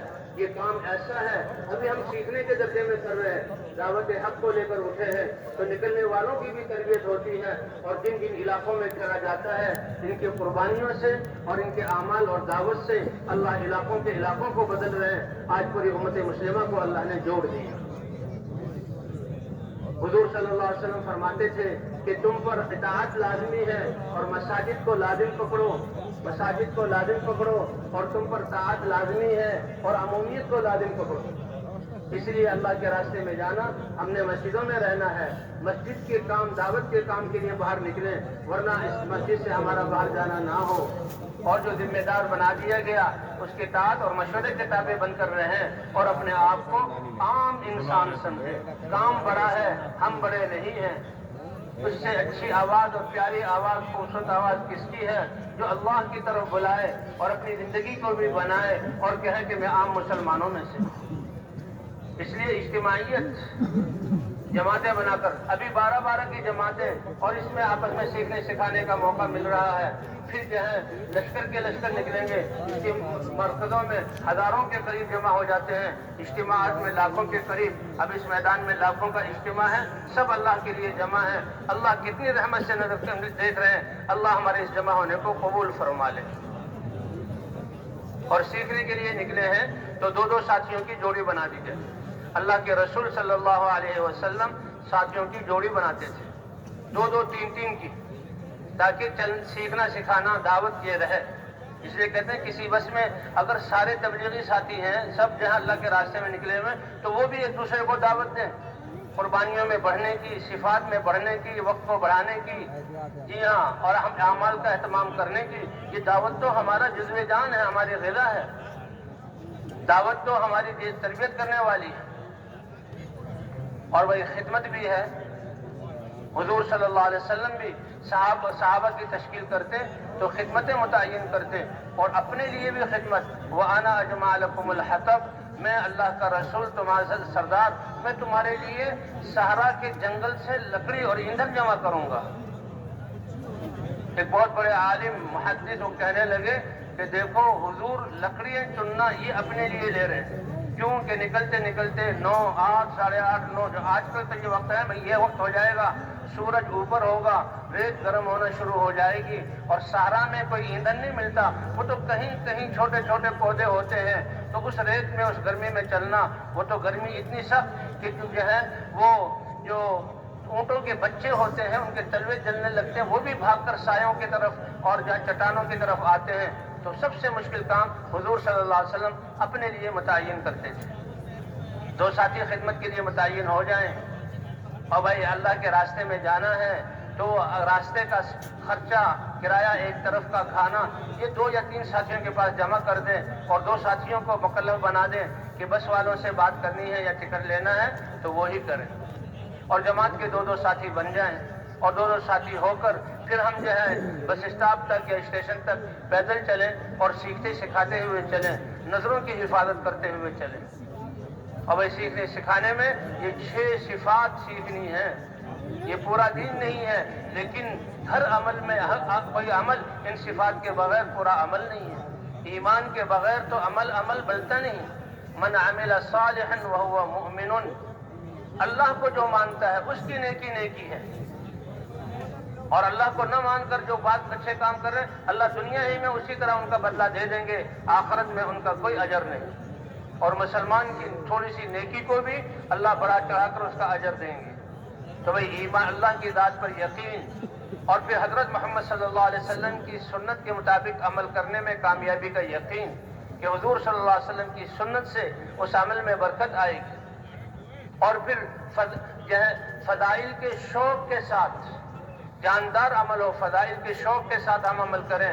لا اجر لمن لا حسبۃ لہ، کہ جو اللہ سے ثواب کی امید ہی نہ رکھے اس کے لیے کیا اجر ہوگا؟ نماز بھی پڑھ رہے ہیں بوجھ سمجھ کر، چلو جو عذاب ہے فریضہ ٹل جائے گا، لیکن اللہ کی طرف سے انعامات وہ نہیں ملیں گے۔ وہ تو شوق سے ہم نماز پڑھیں، جیسے دنیا کے کاموں میں تنخواہ کے دن جاتے ہیں، تھوڑے سے پیسے ملنے ہیں، کوئی کامیابی کا اعلان ہونا ہے، کیسے شوق سے جاتے ہیں، اس سے زیادہ شوق سے ہم اللہ کے امر کے لیے نکلے۔ تو فضائل کی تعلیم میں بیٹھنے سے یہ شوق آئے گا، اور پھر علماء اللہ نے جو علم اتارا ہے اس علم کی قید کے ساتھ، کی جہالت کے ساتھ عبادت، یہ کوئی عبادت اور عمل نہیں ہے۔ انسان کیا کچھ کر جاتا ہے، اور بھئی اپنے اعمال کی حفاظت کرتے ہوئے اخلاق کے درست کرنے کی محنت کرنا، اور اخلاص، اس سے تو اعمال کی قیمت بنتی ہے۔ جو اللہ کے لیے عمل نہ کرے تو وہ عمل بیکار ہے۔ اگر نیک عمل میں ریاکاری کی نیت کر لی تو وہ اس کے لیے گناہ اور سزا کا باعث ہوگا۔ اس لیے بھی 6 صفات کو سیکھنا اور 6 صفات کو اپنے اندر پیدا کرنا۔ تبلیغ و دعوت کا کیا مطلب کہ مشقت کے ساتھ اور خواہشات کو چھوڑنے کے ساتھ، اس مجاہدے کے ساتھ اس عمل کو کرنا۔ ہماری تعلیم، ہماری نمازیں، ہمارے گشت، یہ 6 صفات اس لیے سیکھ رہے ہیں کہ ہر ایمان کی بنیاد پر ہو، حضور کے طریقے کے مطابق ہو، فضائل کے شوق میں ہو، اور اللہ کے اتارے ہوئے علم کے نور میں ہو، اور اپنے اعمال کی حفاظت کے لیے اخلاق اور صفات کے ساتھ ہو، اور اخلاص سے ہم عمل کریں اور نفس کے مجاہدے کے ساتھ عمل کریں۔ اور جتنا ہم سنتوں کا اہتمام کریں گے اتنا ہی ہمارا یہ عمل نورانی ہماری تربیت کا ذریعہ بنے گا۔ اس لیے اس راستے اپنے اپنے ٹھکانوں سے نکلتے ہوئے ان دعاؤں کا اہتمام، راستے کے دائیں طرف چلنا ہے۔ بس میں سوار ہوں تو پھر وہ بھی آداب کے ساتھ، سنت کے ساتھ اور دعاؤں کے ساتھ۔ ایک سفر کی دعا ہے، اللہم انا نسألک فی سفرنا ھذا البر والتقوى ومن العمل ما ترضى، او اللہم ہون علینا سفرنا ھذا واتوع عنا بعدا، اللہم انت الصاحب فی السفر والخلیفۃ فی الاہل والمال۔ جو پرانے ساتھی ہیں وہ ان دعاؤں کو پڑھیں، نئے ساتھی ہیں ان سے دوہروا لیں، پھر ان کو یہ دعائیں سکھائیں۔ سوار، یہ تو ہمارا دین ایسا ہے، یہ تو ہر چیز کے آداب بتاتا ہے۔ اچھی چیزیں دائیں طرف سے کرنی ہے، اور پاخانہ پیشاب اور ناک صاف کرنا یا دوسرا یہ بائیں ہاتھ سے کرنا ہے۔ اللہ کے رسول نے ہر چیز کے آداب سکھائے، بیت الخلاء میں داخل ہونے کے آداب، اور جو ہے دعا کے اس سے پہلے دعا، نکل کر دعا، اور پاکی کے آداب اللہ کے رسول نے بتلائے۔ تو اس لیے جتنا ہماری زندگی میں سنت ہوگی، ہماری دل کی نورانیت بھی بڑھے گی، اور یہ اعمال جو ہے فضاؤں پر اثر ڈالیں گے۔ اس لیے سوار ہونا، دائیں پاؤں سے بسم اللہ پڑھ کر سواری پر بیٹھ جائیں، تو پھر 3 دفعہ الحمدللہ، 3 دفعہ اللہ اکبر، اور پھر لا الہ الا انت سبحانک انی کنت من الظالمین، یا اللہ، یعنی وہ استغفار والی دعا، وہ دعا پڑھ لیں، اور پھر جو ہے سبحان الذی سخر لنا ھذا وما كنا له مقرنین وانا الی ربنا لمنقلبون۔ اور بھائی نئے اور پرانے ساتھی ہیں تو آپس میں سیکھنے سکھانے میں سب سے پہلے ایمانیات، اس کلمے کو درست کیا جائے، اور ایمان مفصل، ایمان مجمل کو سیکھا جائے، اور اس کے بعد بھی وضو اور نماز، اس کے احکام کو سیکھ لیے جائیں، کیونکہ یہ تو 5 دفعہ فرض ہے۔ اس کے بعد 6 نمبروں کو سیکھا جائے۔ اس کے بعد جتنے بھی اعمال ہمارے ہیں کہ اعمال کے آداب، انفرادی دعوت کن آداب سے دینی ہے، جی ہاں، متکلم کی بات جو ہے کن آداب سے کرنی ہے، بیان کن آداب سے کرنا ہے، تعلیم میں کن آداب سے، ان آداب کو سیکھا جائے۔ اللہ کے رسول صلی اللہ علیہ وسلم فرماتے ہیں، علمنی ربی فاحسن تعلیمی وادبنی ربی فاحسن تادیبی۔ میرے رب نے مجھے علم سکھلایا اور بہت اچھا علم سکھلایا، میرے رب نے مجھے سلیقے سکھلائے اور بہت اچھے سلیقے سکھلائے۔ اس لیے فرمائے، ایسی مہذب اور مرتب اور ایسی پیاری پاکیزہ نورانی زندگی لے کر آیا ہوں، اے عرب کے باسیوں اور شاہراہوں کے رہنے والوں، اے جاہلیت کے گڑھوں میں پڑے ہوئے، تم نے اس زندگی کو اختیار کر لیا۔ دنیا کی حکومتیں اور مہذب قومیں جو اپنے آپ کو کہتی ہیں، یہ اپنے باپ دادا کے اصولوں طریقوں کو بھول جائیں گے اور تمہارے سلیقوں کو اپنا لیں گے۔ اللہ نے اس وعدے کو چند ہی سالوں میں پورا کیا کہ کہاں مدینے سے نکل کر اسپین تک، اور کہاں مدینے سے نکل کر جو ہے بلقان کی ریاستوں تک، اور کہاں مدینے سے نکل کر خراسان اور جو ہے سائبیریا، آذربائیجان، آرمینیا تک، اور کہاں منگولیا تک اللہ تعالیٰ نے اس دین کو جو ہے وہ دعوت لے کر اٹھے، اس دین کو عام کیا، اللہ کے احکام کے لوگ پابند بنے، اور حضور صلی اللہ علیہ وسلم کی صفات والے لوگ بنے. اس لیے بھائی ہم نے جو ہے سیکھتے سکھاتے جانا ہے. بس میں جو بس نمازوں کا اہتمام کرنا ہے. بس والے سے بات کر لینی ہے کہ دیکھو جب نماز کا وقت ہو تو نماز کے لیے روکنا ہوگا. اگر ریل گاڑی کا سفر ہو تو ریل گاڑی جس درجے کا ٹکٹ لیا ساتھیوں کو ٹکٹ دے دیے جائیں اور اسی ہم درجے میں ہم بیٹھیں. اس سے بڑے والے درجے میں نہ بیٹھے، وہ ہمارے لیے جائز نہیں. اور بھائی آداب کے ساتھ بیٹھیں اور جو ہے گاڑی میں بھی نماز کا اہتمام باوضو رہے تو بہت اچھا ہے. اور اگر بھائی آدار لگے ہوئے ہیں تو پانی کا انتظام ہو، وضو کر کے جو نماز کا وقت آیا اگر گاڑی کسی جگہ رکتی ہے اور یقین ہے کہ 10-12 منٹ رکے گی، وضو پہلے سے اذان دے کر باجماعت نماز پڑھ لیں گے تو ٹھیک، ورنہ گاڑی میں بعض گاڑیوں میں تو ماشاءاللہ جگہ ڈبہ بھی ہوتا ہے. بعض گاڑیوں میں دروازے کے پاس جگہ 3 ساتھی یہاں جماعت کے ساتھ نماز کو ادا کرنے کی کوشش کریں گے بھائی انشاءاللہ. اور پھر 2 کی جوڑی ہو. سب سے پہلے ہم نے اللہ چند کام کرنے کے ہیں وہ زیادہ کرنے. سب سے پہلے تو دعوت کو ہم نے چلانا ہے تاکہ ہمارا مزاج داعیانہ بن جائے. اور دوسرا بھائی ہم نے سیکھنے سکھانے کا عمل جیسے عرض کیا گیا. تیسرا نمازوں کو بنانا، عبادات اور ذکر کا اہتمام کرنا. اور چوتھا خدمت کے آداب اور حضور صلی اللہ علیہ وسلم کی صفات کے ساتھ جو دعوت، تعلیم و تعلم، ذکر و عبادت اور خدمت، ان کو ہم نے زیادہ سے زیادہ کرنا ہے. جن چیزوں سے اپنے آپ کو بچانا ہے، اشراف سے بچانا. ہم اللہ کے راستے میں نکلے ہیں، اپنا جان و مال لے کر نکلے ہیں. لوگ ہمارا استقبال کریں، لوگ ہمیں کھانے پیش کریں، یہ بالکل اس کا خیال بھی دل میں نہ آئے، کیونکہ ہم تو اللہ کے دین کو لے کر نکلے ہیں اور سب کو اللہ نے دیا ہے. وہی اللہ ہماری ضرورتوں کو اپنی قدرت سے پورا کرے گا. اور اگر مجاہدہ اور قربانی آئے گی تو ہم اس کو برداشت کریں گے. کہ سر کا درد انسان اللہ کے راستے میں نکلتے ہوئے کچھ دیر کے لیے برداشت کر لے، صبر کرے، اللہ سے ثواب کی امید رکھے. ایک روایت میں ایک عالم نے بتایا اللہ زندگی کے گناہوں کو معاف فرما دیتے ہیں. اس لیے ہم نے اشراف دل میں خیال آئے اس سے اپنے آپ کو بچانا ہے. اور زبان سے سوال کرنا اس کا تو سوال ہی پیدا نہیں ہوتا. اور وہی اسراف کہ جو ہے بے جا اپنے مال کو خرچ کرنا، پانی میں اسراف کرنا، وقت کو ضائع کرنا، یہ اس سے اپنی حفاظت کرنی ہے. اور جو ہے کسی کی چیز کو بغیر اجازت کے استعمال کرنا. اور وہ اللہ کے راستے میں نکل کر لایانی اور غفلت سے اپنے آپ کو بچانا ہے. من حسن اسلام المرء ترکہ ما لا یعنی. یہ اللہ ہمارا ہر سانس کتنا قیمتی تھا، کیسے ہم نے غفلت میں گزارا، پچھلا نقصان کر دیا. اے اللہ اس کو بھی معاف فرما دے. بقیہ زندگی جو گھروں کو جانے والے ہیں یا اللہ کے راستے میں نکلنے والے ہیں، ان کا وقت ان کے کروڑوں گنا قیمت والا بن گیا. اس لیے یہ تو غفلت سے اپنے آپ کو بچانا. اللہ کے رسول صلی اللہ علیہ وسلم بھی فرما رہے ہیں کہ انسان کے اسلام کی خوبصورتی اور حسن میں سے یہ ہے کہ لایانی کو چھوڑ دیں. غفلت ہی سے انسان پھر گناہوں میں پڑتا ہے اور شیطان اس پر جو ہے حملہ کرتا ہے. غافل دل کو دیکھ کر مطلب غافل دل دعا کے لیے ہاتھ اٹھائے ہوئے ہیں اور زبان سے یا اللہ کہہ رہا ہے. ابھی دعا ہم مانگیں گے اور دل کہیں اور غافل ہے تو اس غافل دل کی دعا اللہ قبول نہیں فرماتے. اس لیے بھائی کچھ کام زیادہ کرنے کے ہیں، ان میں لگنا ہے، کچھ کاموں کو چھوڑنا ہے، کچھ کاموں کو کم کرنا ہے. کھانے میں ہمارا وقت اور کھانے کی بہتات، کھانے کو کم کرنا، لیکن کم اتنا بھی نہیں کیا جائے کہ کمزوری آ جائے. اس لیے فرمایا کہ اللہ کے راستے میں نکلنے والے جب مشقت کا سفر ہو اور جو ہے وہ گرمی خوب زیادہ ہو تو پھر روزے کو چھوڑنے کی بھی اجازت ہے.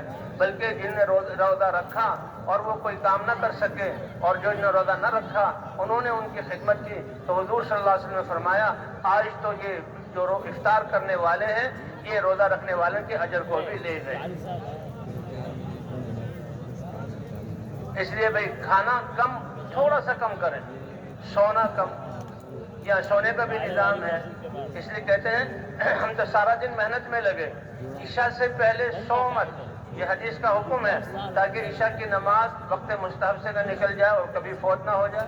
سارا دن گشت کی ہے، محنت کیا ہے، کام کیا ہے، تھکے ہوئے ہیں تو عشاء کی نماز سے پہلے سونا نہیں اور عشاء کے بعد کوئی دنیاوی بات نہیں کرنی. ہاں دین کی بات ہو، غش کرنا ہو تو وہ تو کرنا ہے، لیکن دنیاوی کوئی بات نہیں کرنی۔ لیکن پھر بھی بھائی عشاء کے بعد تو یہ ہے کہ صحابہ کا تذکرہ کرتے ہوئے اور آخرت کے تذکرے کرتے ہوئے ہم سو جائیں تاکہ تہجد میں اٹھیں۔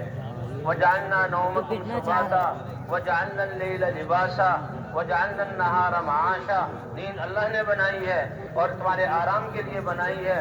صحت مند لوگ جب سوتے ہیں تھکے ہوئے ہوتے ہیں، لیکن تھوڑی سی 2-3 گھنٹے کی نیند کے بعد گہری نیند آتی ہے، اللہ یہ نیند کی نعمت دیتے ہیں، اٹھتے ہیں تو وہ ایسے پھول کی طرح اور نشاط ہوتا ہے۔ اور وہ سب چست اور نشاط والے کون ہوتے ہیں؟ جو تہجد میں اٹھتے ہیں اور تہجد میں اٹھ کر دعا پڑھتے ہیں، پھر وضو کرتے ہیں، پھر اللہ کے سامنے کھڑے ہوتے ہیں، اللہ سے مناجات کرتے ہیں اور پھر ساری انسانیت کے لیے دعائیں کرتے ہیں۔ تو اس لیے تہجد کی نماز میں اٹھنا، دعوت اور دعا، یہ ہمارے اسلام میں سب سے بڑی 2 محنتیں ہیں۔ سب سے بڑے انقلاب کا ذریعہ دعوت، انسان خود بھی بنتا ہے اور اس کی دعوت کے قربانیوں سے اور نورانیت سے ماحول پاکیزہ ہوتے ہیں، علاقوں کے علاقے دین کی طرف آتے ہیں۔ اور پھر راتوں کو اٹھ کر دعا مانگنا، اللہ نے کتنا بڑا وسیلہ دیا۔ حضرات انبیاء کرام کو دعوت بھی دی، حضرات انبیاء کرام کو دعا بھی دی۔ حضور صلی اللہ علیہ وسلم ان لک فی النہار سبحا طویلا، دن میں آپ کو مسلسل سمندر میں تیرنا ہے اور دعوت دینا ہے، اور تو آپ دن کو میں اپنے آپ کو تھکا رہے ہیں۔ اور ان ناشئۃ اللیل اشد وطئا وقوم قیلا یا ایھا المزمل قم اللیل الا قلیلا، رات کو اب کھڑے ہوئیے۔ شروع میں تہجد کی نماز تھی سب سے پہلے، اور یہ حکم تھا کہ رات کا اکثر حصہ کھڑے ہو اور تھوڑا سا سو جاؤ، اس لیے حضور ساری رات جاگتے تھے۔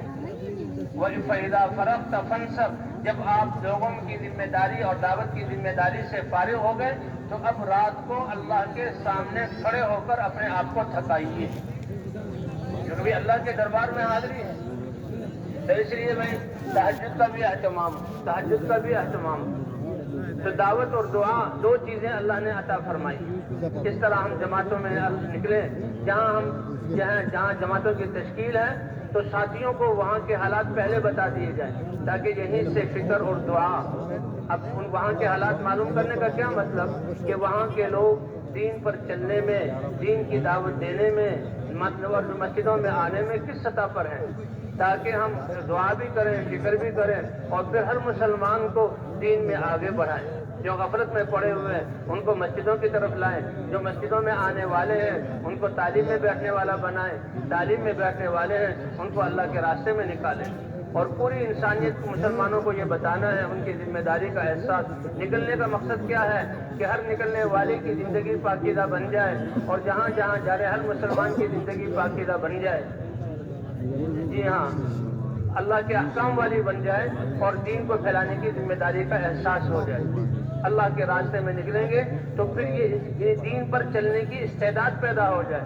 معلومات تو بہت ہیں، کس کو پتہ نہیں کہ نماز فرض ہے، کون مسلمان نہیں جانتا کہ یہ اذان اللہ کا منادی ندا دے رہا ہے، لیکن نہیں آتے۔ علم تو ہے لیکن دین پر چلنے کی استعداد اور شوق نہیں ہے، دین پر چلنے کی استعداد پیدا نہیں ہے۔ اللہ کے راستے میں نکل کر دین پر چلنے کی استعداد پیدا ہوگی۔ جیسے وہ بیمار اتنا بیمار ہو گیا کہ بیچارے کو نیند بھی نہیں آتی اور بھوک بھی نہیں لگتی اور چارپائی پر پڑا ہوا ہے، لیکن جب صحیح طبیب اس کا علاج کرتا ہے تو سب سے پہلے وہ کہتا ہے بھائی یہ تو بھوک لگنا شروع ہو گئی، پہلے تو اچھے کھانے کھانے کو دل ہی نہیں چاہتا تھا، بھوکائی آتی تھی، جسم کمزور پہ کمزور ہو گیا تھا، نیند اڑ گئی تھی اور چارپائی پہ پڑے ہوئے ہیں، کروٹیں بھی مشکل سے بدل رہے ہیں، لیکن جب علاج صحیح ہوا تو سب سے پہلے بھوک لگنا شروع ہوئی۔ اب اس کو احساس ہوتا ہے، پتہ لگ رہا ہے، اب کھانا کھا کے پتہ لگا اس سے صحت مل رہی ہے، اور جب کھانا کھانا شروع کیا تو نیند بھی آنا شروع ہو گئی، اور جب نیند آنا شروع ہوئی تو اٹھ کر چلنے کی استعداد بھی پیدا ہو گئی، اور پھر آگے وہ صحت مند بن کر کیا کچھ کام کرتا ہے۔ تو اسی طرح اللہ کے راستے میں نکل کر دین پر چلنے کی استعداد پیدا ہو جائے۔ جب اللہ اور اللہ کے رسول کی بات سنیں گے سب سے پہلے اللہ کے راستے میں نکل کر توبہ کا احساس ہوگا اور اپنی پچھلی زندگی کی غفلت پر رونا آئے گا۔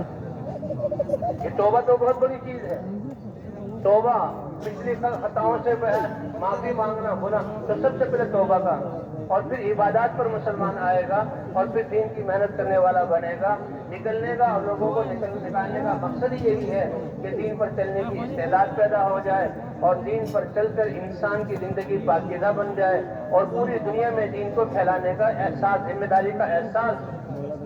اے نبی آپ کہہ دیجئے آپ کی زندگی کا مقصد ایک راستہ ہے کہ اللہ کی طرف میں بلاتا ہوں سمجھ بوجھ اور یقین کے ساتھ، اور جس نے بھی لا الہ الا اللہ محمد الرسول اللہ کلمہ پڑھا ہے اس کی زندگی کا مقصد بھی اللہ کی طرف بلانا ہے۔ دعوت تو اللہ کا کام ہے، سارے نبیوں کا کام ہے، حضرت محمد صلی اللہ علیہ وسلم کی ذمہ داری، اور دعوت میں یعنی عام لوگوں کے اپنی زندگی کا بننا اور انسانوں کی جو بقیہ انسانوں کا بننا، غیروں تک اللہ کا پیغام پہنچنا کہ ہر کلمہ لا الہ الا اللہ محمد الرسول اللہ، اللہ سے ایک ایسا عہد ہے، اللہ سے ایک ایسا وعدہ ہے کہ اللہ اس وعدے سے خوش ہو کر یہ فرماتے ہیں اے ایمان والے تیری جان اور مال کو تو میں نے خرید لیا، اب میرے دین کے پھیلانے کے لیے تم اپنی جان مال لگاؤ اور میں تمہاری مدد فرماؤں گا۔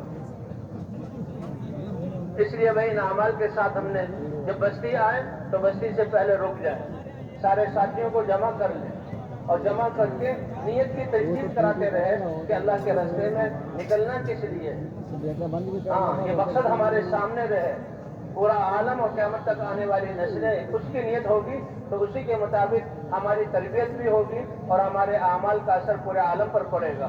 الحمدللہ یہ محنت ہر ایک 6 روزے کے لیے نکلے، 40 دن کے لیے نکلے، 4 مہینے کے لیے نکلے، 7 مہینے کی استعداد پیدا ہوئی، اللہ نے پوری دنیا کے مسلمانوں کو جوڑ دیا۔ آج کراچی پورا شہر اس میدان میں انہی دعوت والے اعمال کی وجہ سے 3 دن سے بیٹھا ہوا ہے اور آج اللہ سے دعا مانگنے کے لیے اور اللہ کو راضی کرنے کے لیے جمع ہوا ہے۔ کتنی بڑی طاقت ہے اس دعوت حق کی، اس لیے تو ان کو بتایا جائے کہ ہمارا یہاں آنے کا وقت، وہ لوگ جو بستی کی طرف جا رہے ہیں ان کو بھی بھائی دعا میں شامل ہو جاؤ اور پھر بتانا کہ ہمارے اللہ کے راستے میں نکلنے کا مقصد، اس گاؤں کی طرف آنے کا مقصد، یہ ہمارے مسلمان بھائی ہیں اور یہ کیسے یعنی یہ ان کی زندگی پاکیزہ بن جائیں، اللہ ان سے راضی ہو جائے، نبی کی محنت کرنے والے بن جائیں، ہر گھر پر اللہ کی رحمت اترے، اس لیے ہم ان کے پاس جا رہے ہیں۔ وہ لوگ بھی سنیں گے کہ بھئی اس زمانے میں یہ کتنے ہمارے بڑے ہمدرد فرما ہیں، اور پھر ساری انسانیت کے لیے دعا میں ہاتھ اٹھا کر اور آنسو بنا کر اور رونے کی شکل بنا کر ان بستی والوں کے لیے دعا کریں گے، تو جو بستی والے شریک ہوئے ہیں وہ ہمارے مقصد کو پہچان کر ہم سے پہلے پیغام پہنچائیں گے۔ اور بھئی راستے کے دائیں طرف چلنا ہے اور نظروں کی حفاظت کرنی ہے کہ نظر شیطانوں کے تیر میں سے ایک تیر ہے، جب دنیا کی چیزوں اور زہریلا تیر ہے، جب دنیا کی چیزوں کو دیکھتا ہے تو اس کا یقین دل میں آ جاتا ہے، اور غفلت والی عبادت اور دعا اس کی کوئی قیمت نہیں۔ اس لیے راستے کے دائیں طرف چلتے ہوئے مسجد میں داخل ہو تو مساجد اللہ کا گھر ہے، اللہ کے گھر کی عظمت لا کر داخل ہو۔ مسجد میں داخل ہونے کے آداب ہیں، اگر ہمارے ہم جمع گئے ہیں تو اگر وہاں کے پرانے ساتھیوں کو پہلے سے اطلاع مل جائے کہ اس وقت ہم جہاں 9 بجے 10 بجے ہماری جماعت پہنچے گی تو بھی کوئی مشکل پیش نہیں آئے گی، وہ ساتھی پہلے سے استقبال میں ہوں گے۔ اور مسجد میں داخل ہونے کے آداب، بائیں پاؤں سے جوتا نکال کر بائیں پاؤں پر جوتے پر رکھ لیا جائے، بائیں پاؤں سے جوتے سے پاؤں نکال کر جوتے پر رکھ لیا جائے، اور دائیں جوتے سے پاؤں نکال کر مسجد میں رکھ لیا جائے۔ بسم اللہ والصلاۃ والسلام علی رسول اللہ، اللہم افتح لی ابواب رحمتک، یہ دعا ہے۔ اور نفلی اعتکاف کہ جتنی دیر مسجد میں رہنا ہے اتنی دیر اعتکاف کی میں نیت کرتا ہوں۔ ایک رمضان کا 10 دن کا اعتکاف ہوتا ہے، اور مسجد میں جب جائے انسان ہر وقت جو ہے وہ مسجد کے اعتکاف کی نیت کر سکتا ہے۔ جب اپنے ٹھکانوں سے روانہ ہوں، اپنے گھروں سے اللہ کے راستے میں نکلے یا جس سفر میں بھی جائیں، حضور کی سنت ہے کہ 2 رکعت نماز گھر والوں کے لیے سب سے بہترین تحفہ جو آپ چھوڑ کر جا رہے ہیں، گھر میں یا جس ٹھکانے سے نکل رہے ہیں 2 رکعت نفل پڑھ کے نکلیں۔ اسی طرح جب اللہ کے گھر میں داخل ہوں، تحیۃ المسجد، تحیۃ الوضو، صلاۃ الحاجہ، سب سے پہلے وضو کریں، اور وضو کر کے ساری جماعت جو ہے 2 رکعت نماز نفل پڑھیں۔ یہ تحیۃ المسجد ہے، اس میں تحیۃ الوضو کی نیت بھی کر لیں، پھر اللہ سے مانگیں اے اللہ ہم حضور صلی اللہ علیہ وسلم کی محنت پر ان لوگوں کو کھڑا کرنے کے لیے آئے ہیں، اے اللہ ان کے دلوں کو اپنی طرف پھیر دے، ہماری سیدھی سادھی بات کو اور ہماری اس دعوت کو ان کی ہدایت کا ذریعہ بنا لے، اے اللہ یہ ہمارا کمائی ہے آخرت کی، اے اللہ ہمیں ان کی ہدایت کا ذریعہ بنا دے۔ اپنے بستروں کو اگر کوئی مسجد کے ساتھ کوئی کمرہ ہے جو جماعت والوں کے لیے ہے تو سامان کھانے پینے کا بستر کا وہاں رکھا جائے، اعمال مسجد میں کیے جائیں، اگر نہیں ہے تو مسجد میں ایک کونے میں بستروں کو مرتب کر کے کہ ہر آنے والا سمجھے کہ سجدے والے لوگ ہیں، چادر سے اس کو ڈھانپ دیا جائے۔ خدمت کا سامان یہ گیس کے چولہے یا مٹی کے تیل کے چولہے اور پیاز اور لہسن بدبودار چیز کو مسجد میں لے کر نہ جایا جائے، یہ اللہ کے گھر ہے، ہر وقت فرشتے اس میں اترتے ہیں، انسان بھی بدبو کو ناپسند کرتا ہے، حالانکہ یہ کس چیز کا مجموعہ ہے؟ فرشتے تو نور سے بنے ہوئے، ان کو بڑی ناگواری ہوتی ہے۔ اس لیے کہتے ہیں کہ جب تہجد کی نماز پڑھیں مسواک سے اچھی طرح اپنے منہ کو صاف کر لیں، مسواک کرنے کے بعد پھر انسان نماز میں کھڑا ہوتا ہے، قرآن کو پڑھتا ہے، فرشتے اس کے منہ کو سے منہ لگا کر اس کے قرآن کی تلاوت کو لیتے ہیں۔ اس لیے بھائی مسلمان تو پاکیزہ ایسی چیزوں کو اگر جو خدمت کے سامان ہے جو وضو کی جگہ مسجد سے باہر وہاں رکھا جائے، اگر مسجد کی خدمت کی ضرورت ہو وہ کر لی جائے، اور پھر 2 رکعت نفل پڑھ کر اللہ سے مانگ کر مشورے کے لیے بیٹھا جائے۔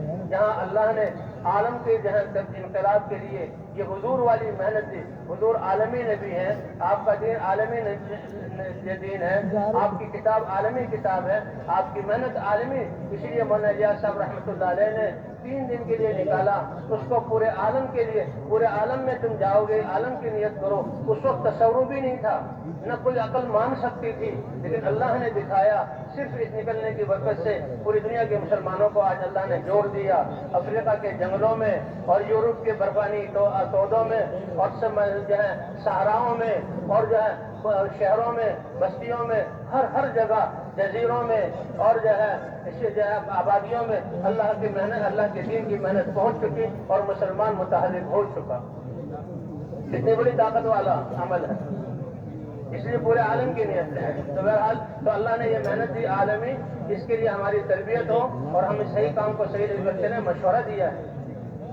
حضور صلی اللہ علیہ وسلم تو وہی اتر رہی ہے اور آپ تو صحابہ کے استاد ہیں، آپ علم کے منبع ہیں، تو آپ کو مشورے کی کیا ضرورت؟ لیکن امت کی تربیت کے لیے، ان کے حوصلے کو بڑھانے کے لیے اور ان کی استعدادوں کو کام کے میں لانے کے لیے، میدان مہیا کرنے کے لیے اللہ نے فرمایا وشاورہم فی الامر، اپنے صحابہ سے مشورہ کیجیے۔ کچھ پرانے ساتھی ہیں، کچھ نئے ساتھی ہیں، مشورے سے اپنے ذہن کو اللہ کے دین کے پھیلانے کے لیے استعمال کرنا، اس پر اللہ راہیں کھولیں گے، ساتھیوں کی اس میں جو ہے حوصلہ افزائی ہوگی اور دل جڑیں گے، اس لیے بہت ضروری امر ہے۔ پرانے ساتھیوں کو بھی جمع کر لیا جائے، پہلے ان سے حالات پوچھ لیے جائیں، اپنی جماعت کی کیفیت بھی بتا دی جائے کہ بھی کیسے کام کرنا ہے، پھر سارے ساتھیوں سے رائے لی جائے۔ یہ کوئی روٹنی اور سطحی اور سرسری چیز نہیں ہے کہ ہم بغیر سوچے سمجھے، نہیں، سوچیں سمجھیں اللہ سے مانگیں۔ کوئی خاص دعا نہیں ہے، لیکن اللہم ارحمنا مراشد امورنا واعذنا من شرور انفسنا پڑھ سکتے ہیں۔ نیا ساتھی بھی رائے دے، پرانا ساتھی بھی رائے دے، کیونکہ یہ ہمارا کام اجتماعی ہے اور سب اکٹھے بیٹھے ہوئے ہیں، اللہ کی رحمت سب پر اترتی ہے۔ بعض دفعہ نئے لوگوں کی زبان پر ایسی رائے آ جاتی ہے جو اس میں فائدہ ہوتا ہے، اس لیے نئے کی رائے کو ہم حقیر نہ سمجھیں، ایسے نہ بیٹھیں کہ کیا رائے دے گا، یہ تو کل کا بچہ ہے، یہ تو آج نکلا ہے، یہ کیسے؟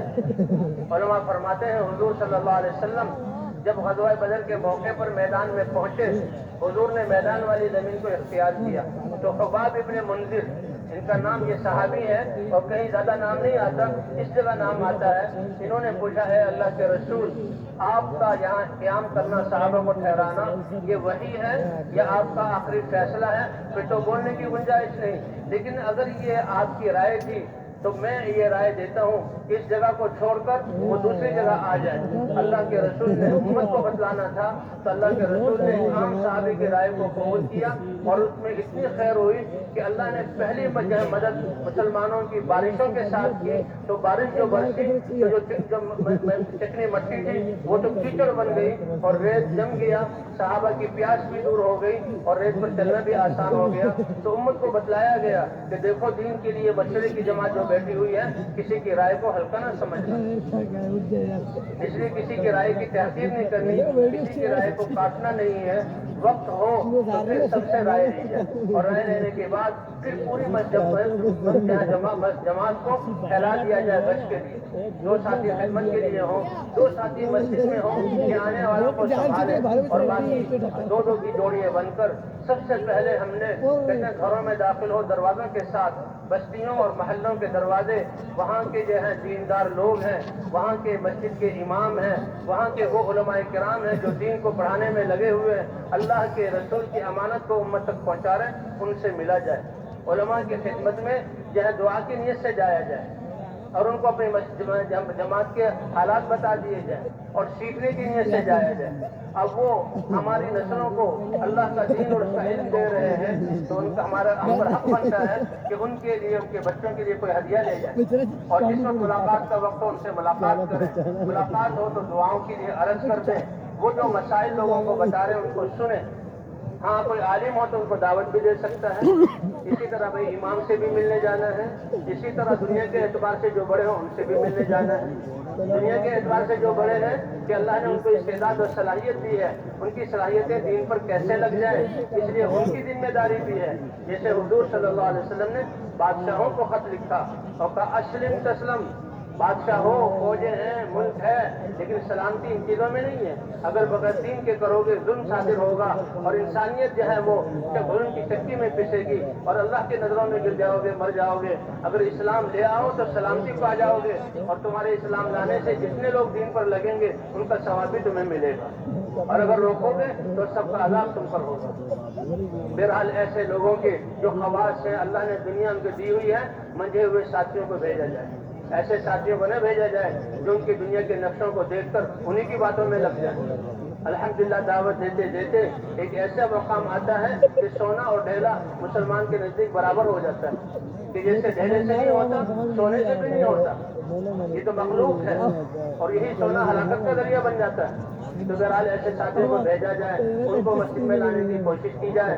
اگر وہ کچھ اپنی مشغولی بتائے مغرب میں آنے کے لیے بتایا جائے, اور ان کے جو ہے بچوں میں سے ان میں سے کسی کو جو ہے اللہ کے راستے میں نکلنے کے لیے تیار کیا جائے, ورنہ ان کا خانسامہ, باورچی اور ان کا پہرے دار, ان کا ڈرائیور, اور ان کو اللہ کے راستے میں نکالا جائے. اور پھر ہر مسلمان سے جو ہے ملاقات کرنی ہے. جس مسجد میں ہم گئے ہیں تو اس کے آس پاس جتنے مکانات ہیں ان مکانات میں جتنے بالغ مرد ہیں ان تک پہنچنا اور ان تک یہ آواز پہنچانا ضروری ہے. کریں گے بھی کوشش انشاءاللہ. اور بھائی خدمت والے وہ بھی آپس میں سیکھنا سکھانا کرتے رہے. کھانا جو ہے نہ بہت مزیدار ہو اور نہ بالکل سادہ ہو, میانہ روی اختیار کی جائے.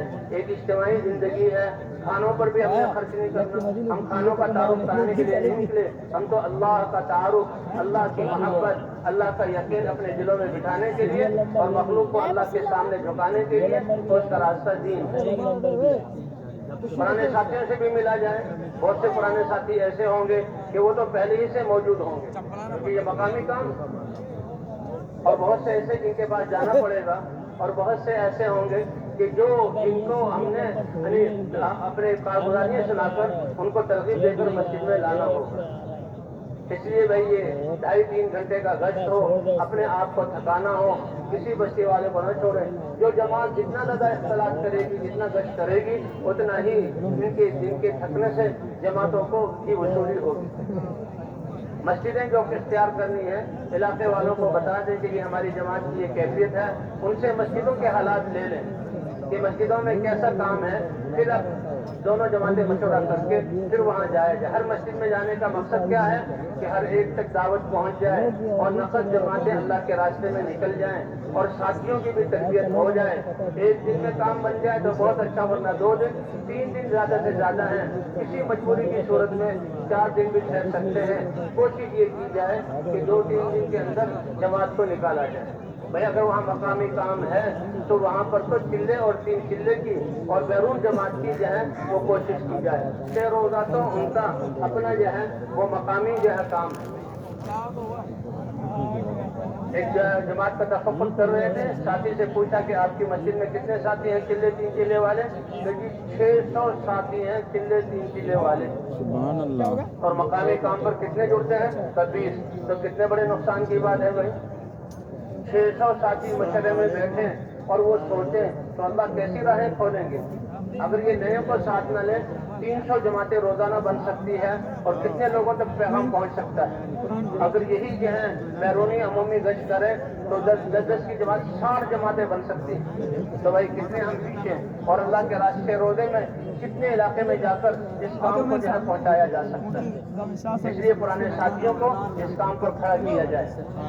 اور نفل جماعتیں 6 روزے کی جماعت وہ تو ان کا اپنا مقامی کام ہے، ہاں نئی جگہ ہو جہاں لوگ تعارف نہیں ہے تو 6 روزے کی جماعت نکالنا یہی بنیاد ہے، یہ بھی بہت بڑی بات ہے۔ اس طرح بھائی گشتیں کرنے کے بعد پھر تعلیم میں ساری جماعت اکٹھی، تعلیم جو ہے گشتیں کرنے کے بعد 10 سے لے کر 12 تک، اور ظہر کے بعد بھی تعلیم۔ آج کل وقت بڑھ رہا ہے تو 2 وقت تعلیم کرنی ہے۔ تعلیم جو ہے تعلیم میں جماعت اس وقت کوئی گشت نہ ہو، ہاں تعلیمی گشت بازار والوں کو لانا اور ان سے جو ہے مسجد میں بلا کر تعلیم کے ذریعے سے ان کو آمادہ کرنا۔ کوئی تعلیم سے مقصد صرف سنانا نہیں ہے اور یہ دعا کرو اللہ توفیق دے، نہیں بلکہ ذمہ داری کا احساس۔ دیکھو اللہ نے نماز پر کتنے وعدے کیے ہوئے ہیں اور ذکر کرنے پر کتنے انعامات ملیں گے، اور اللہ کے راستے میں نکلنے پر کیسے ہمارے حالات درست ہوں گے۔ اب اس کو کرنے والے کیسے بن جائیں اور امت کو اس پر کیسا کھڑا کریں، اس کے لیے اللہ کے راستے میں نکلنے کی ضرورت ہے۔ تعلیم کو ذریعہ بنایا جائے اس کی تشکیل کا۔ اسی طرح بھائی ایک وقت دور کے بعد جو ہے پھر آپس میں مذاکرہ سیکھنا سکھانے بھی ہوں، جو ہمارے اجتماعی اعمال ہیں، بیان ہے، اس کے کیا آداب ہیں، اسی طرح متکلم کیسے بات کرتا ہے، انفرادی دعوت کیسے دینی ہے، تو یہ جو ہے استقبال کیسے کرنا ہے اور اصولی کیسے کرنی ہے، اجتماعی اور بھائی جو کھانے پینے کے اور آداب ہیں وہ 2 ساتھی کر کے ہم ان کا مذاکرہ کیے ہیں۔ اسی طرح آپ مسائل کے سیکھنے میں 2 ساتھی وہ آپس میں مذاکرہ کریں۔ پھر ایک ہمارا عمومی گشت ہے، یہ گشت تمام انبیاء کی مشترکہ سنت ہے کہ اللہ تعالیٰ جب اپنے نبیوں کو ذمہ داری سے سرفراز فرماتے تو حکم ہوتا ہے کہ لوگوں کو دعوت کو لے کر جاتے ہیں۔ تو اثر کے بعد ایک جماعت بن کر یہ وہ اللہ کے راستے میں نکلے۔ پہلے تو 2 ساتھی پھر اب پوری جماعت اب یہ جماعت بھی مضبوط جماعت، اس کے لیے ترغیب دی جائے۔ کے بعد اعلان سے ہمارا ایک اہم عمل ہے، اللہ نے اس کام کو ایسا اعجاز والا بنایا کہ اعلان کرنے والا چند سیکنڈوں میں اپنے پورے مدعا کو بیان کر دیتا ہے، متکلم چند منٹوں میں کوشش کرے، بیان کرنے والا گھنٹوں میں بیان کرتا ہے، ایک خلاصہ آ جاتا ہے۔ بھائیوں میری آپ اللہ نے اپنے مبارک دن میں رکھی ہے، سارے انسانوں کی کامیابی اللہ نے اپنے مبارک دن میں رکھا، اور اس دین کا زندگی میں آنا اس کے لیے اور اس میں نبوت کی وجہ سے محنت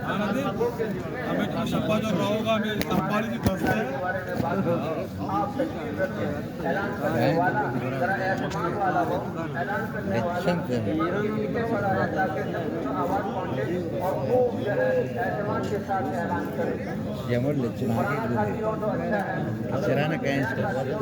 اچھا ہے، اگر مقامی ساتھی ہو تو وہ بھی سنجیدہ ساتھی ہو۔ اس کے بعد میں گشت کی ترتیب انبیاء کے جتنے بیان کیے جائے سمجھایا جائے، تھوڑے سے بتایا جائے، اب 6 نمبروں کا بیان نہیں ہے یہ تو شامل اور یہ تیار ہو قریب ہم اپنے سامنے آداب بچہ الٹا ہے آداب کے ساتھ یہ بچہ ذمہ دار جوان کو دوڑ کر بات کرے گا، اگر کوئی نیا ہے کوئی کبھی نہیں ہوگا تو مجھے ہے ذمہ دار کے بھائی بھائی کے بات مقصد یہ تھا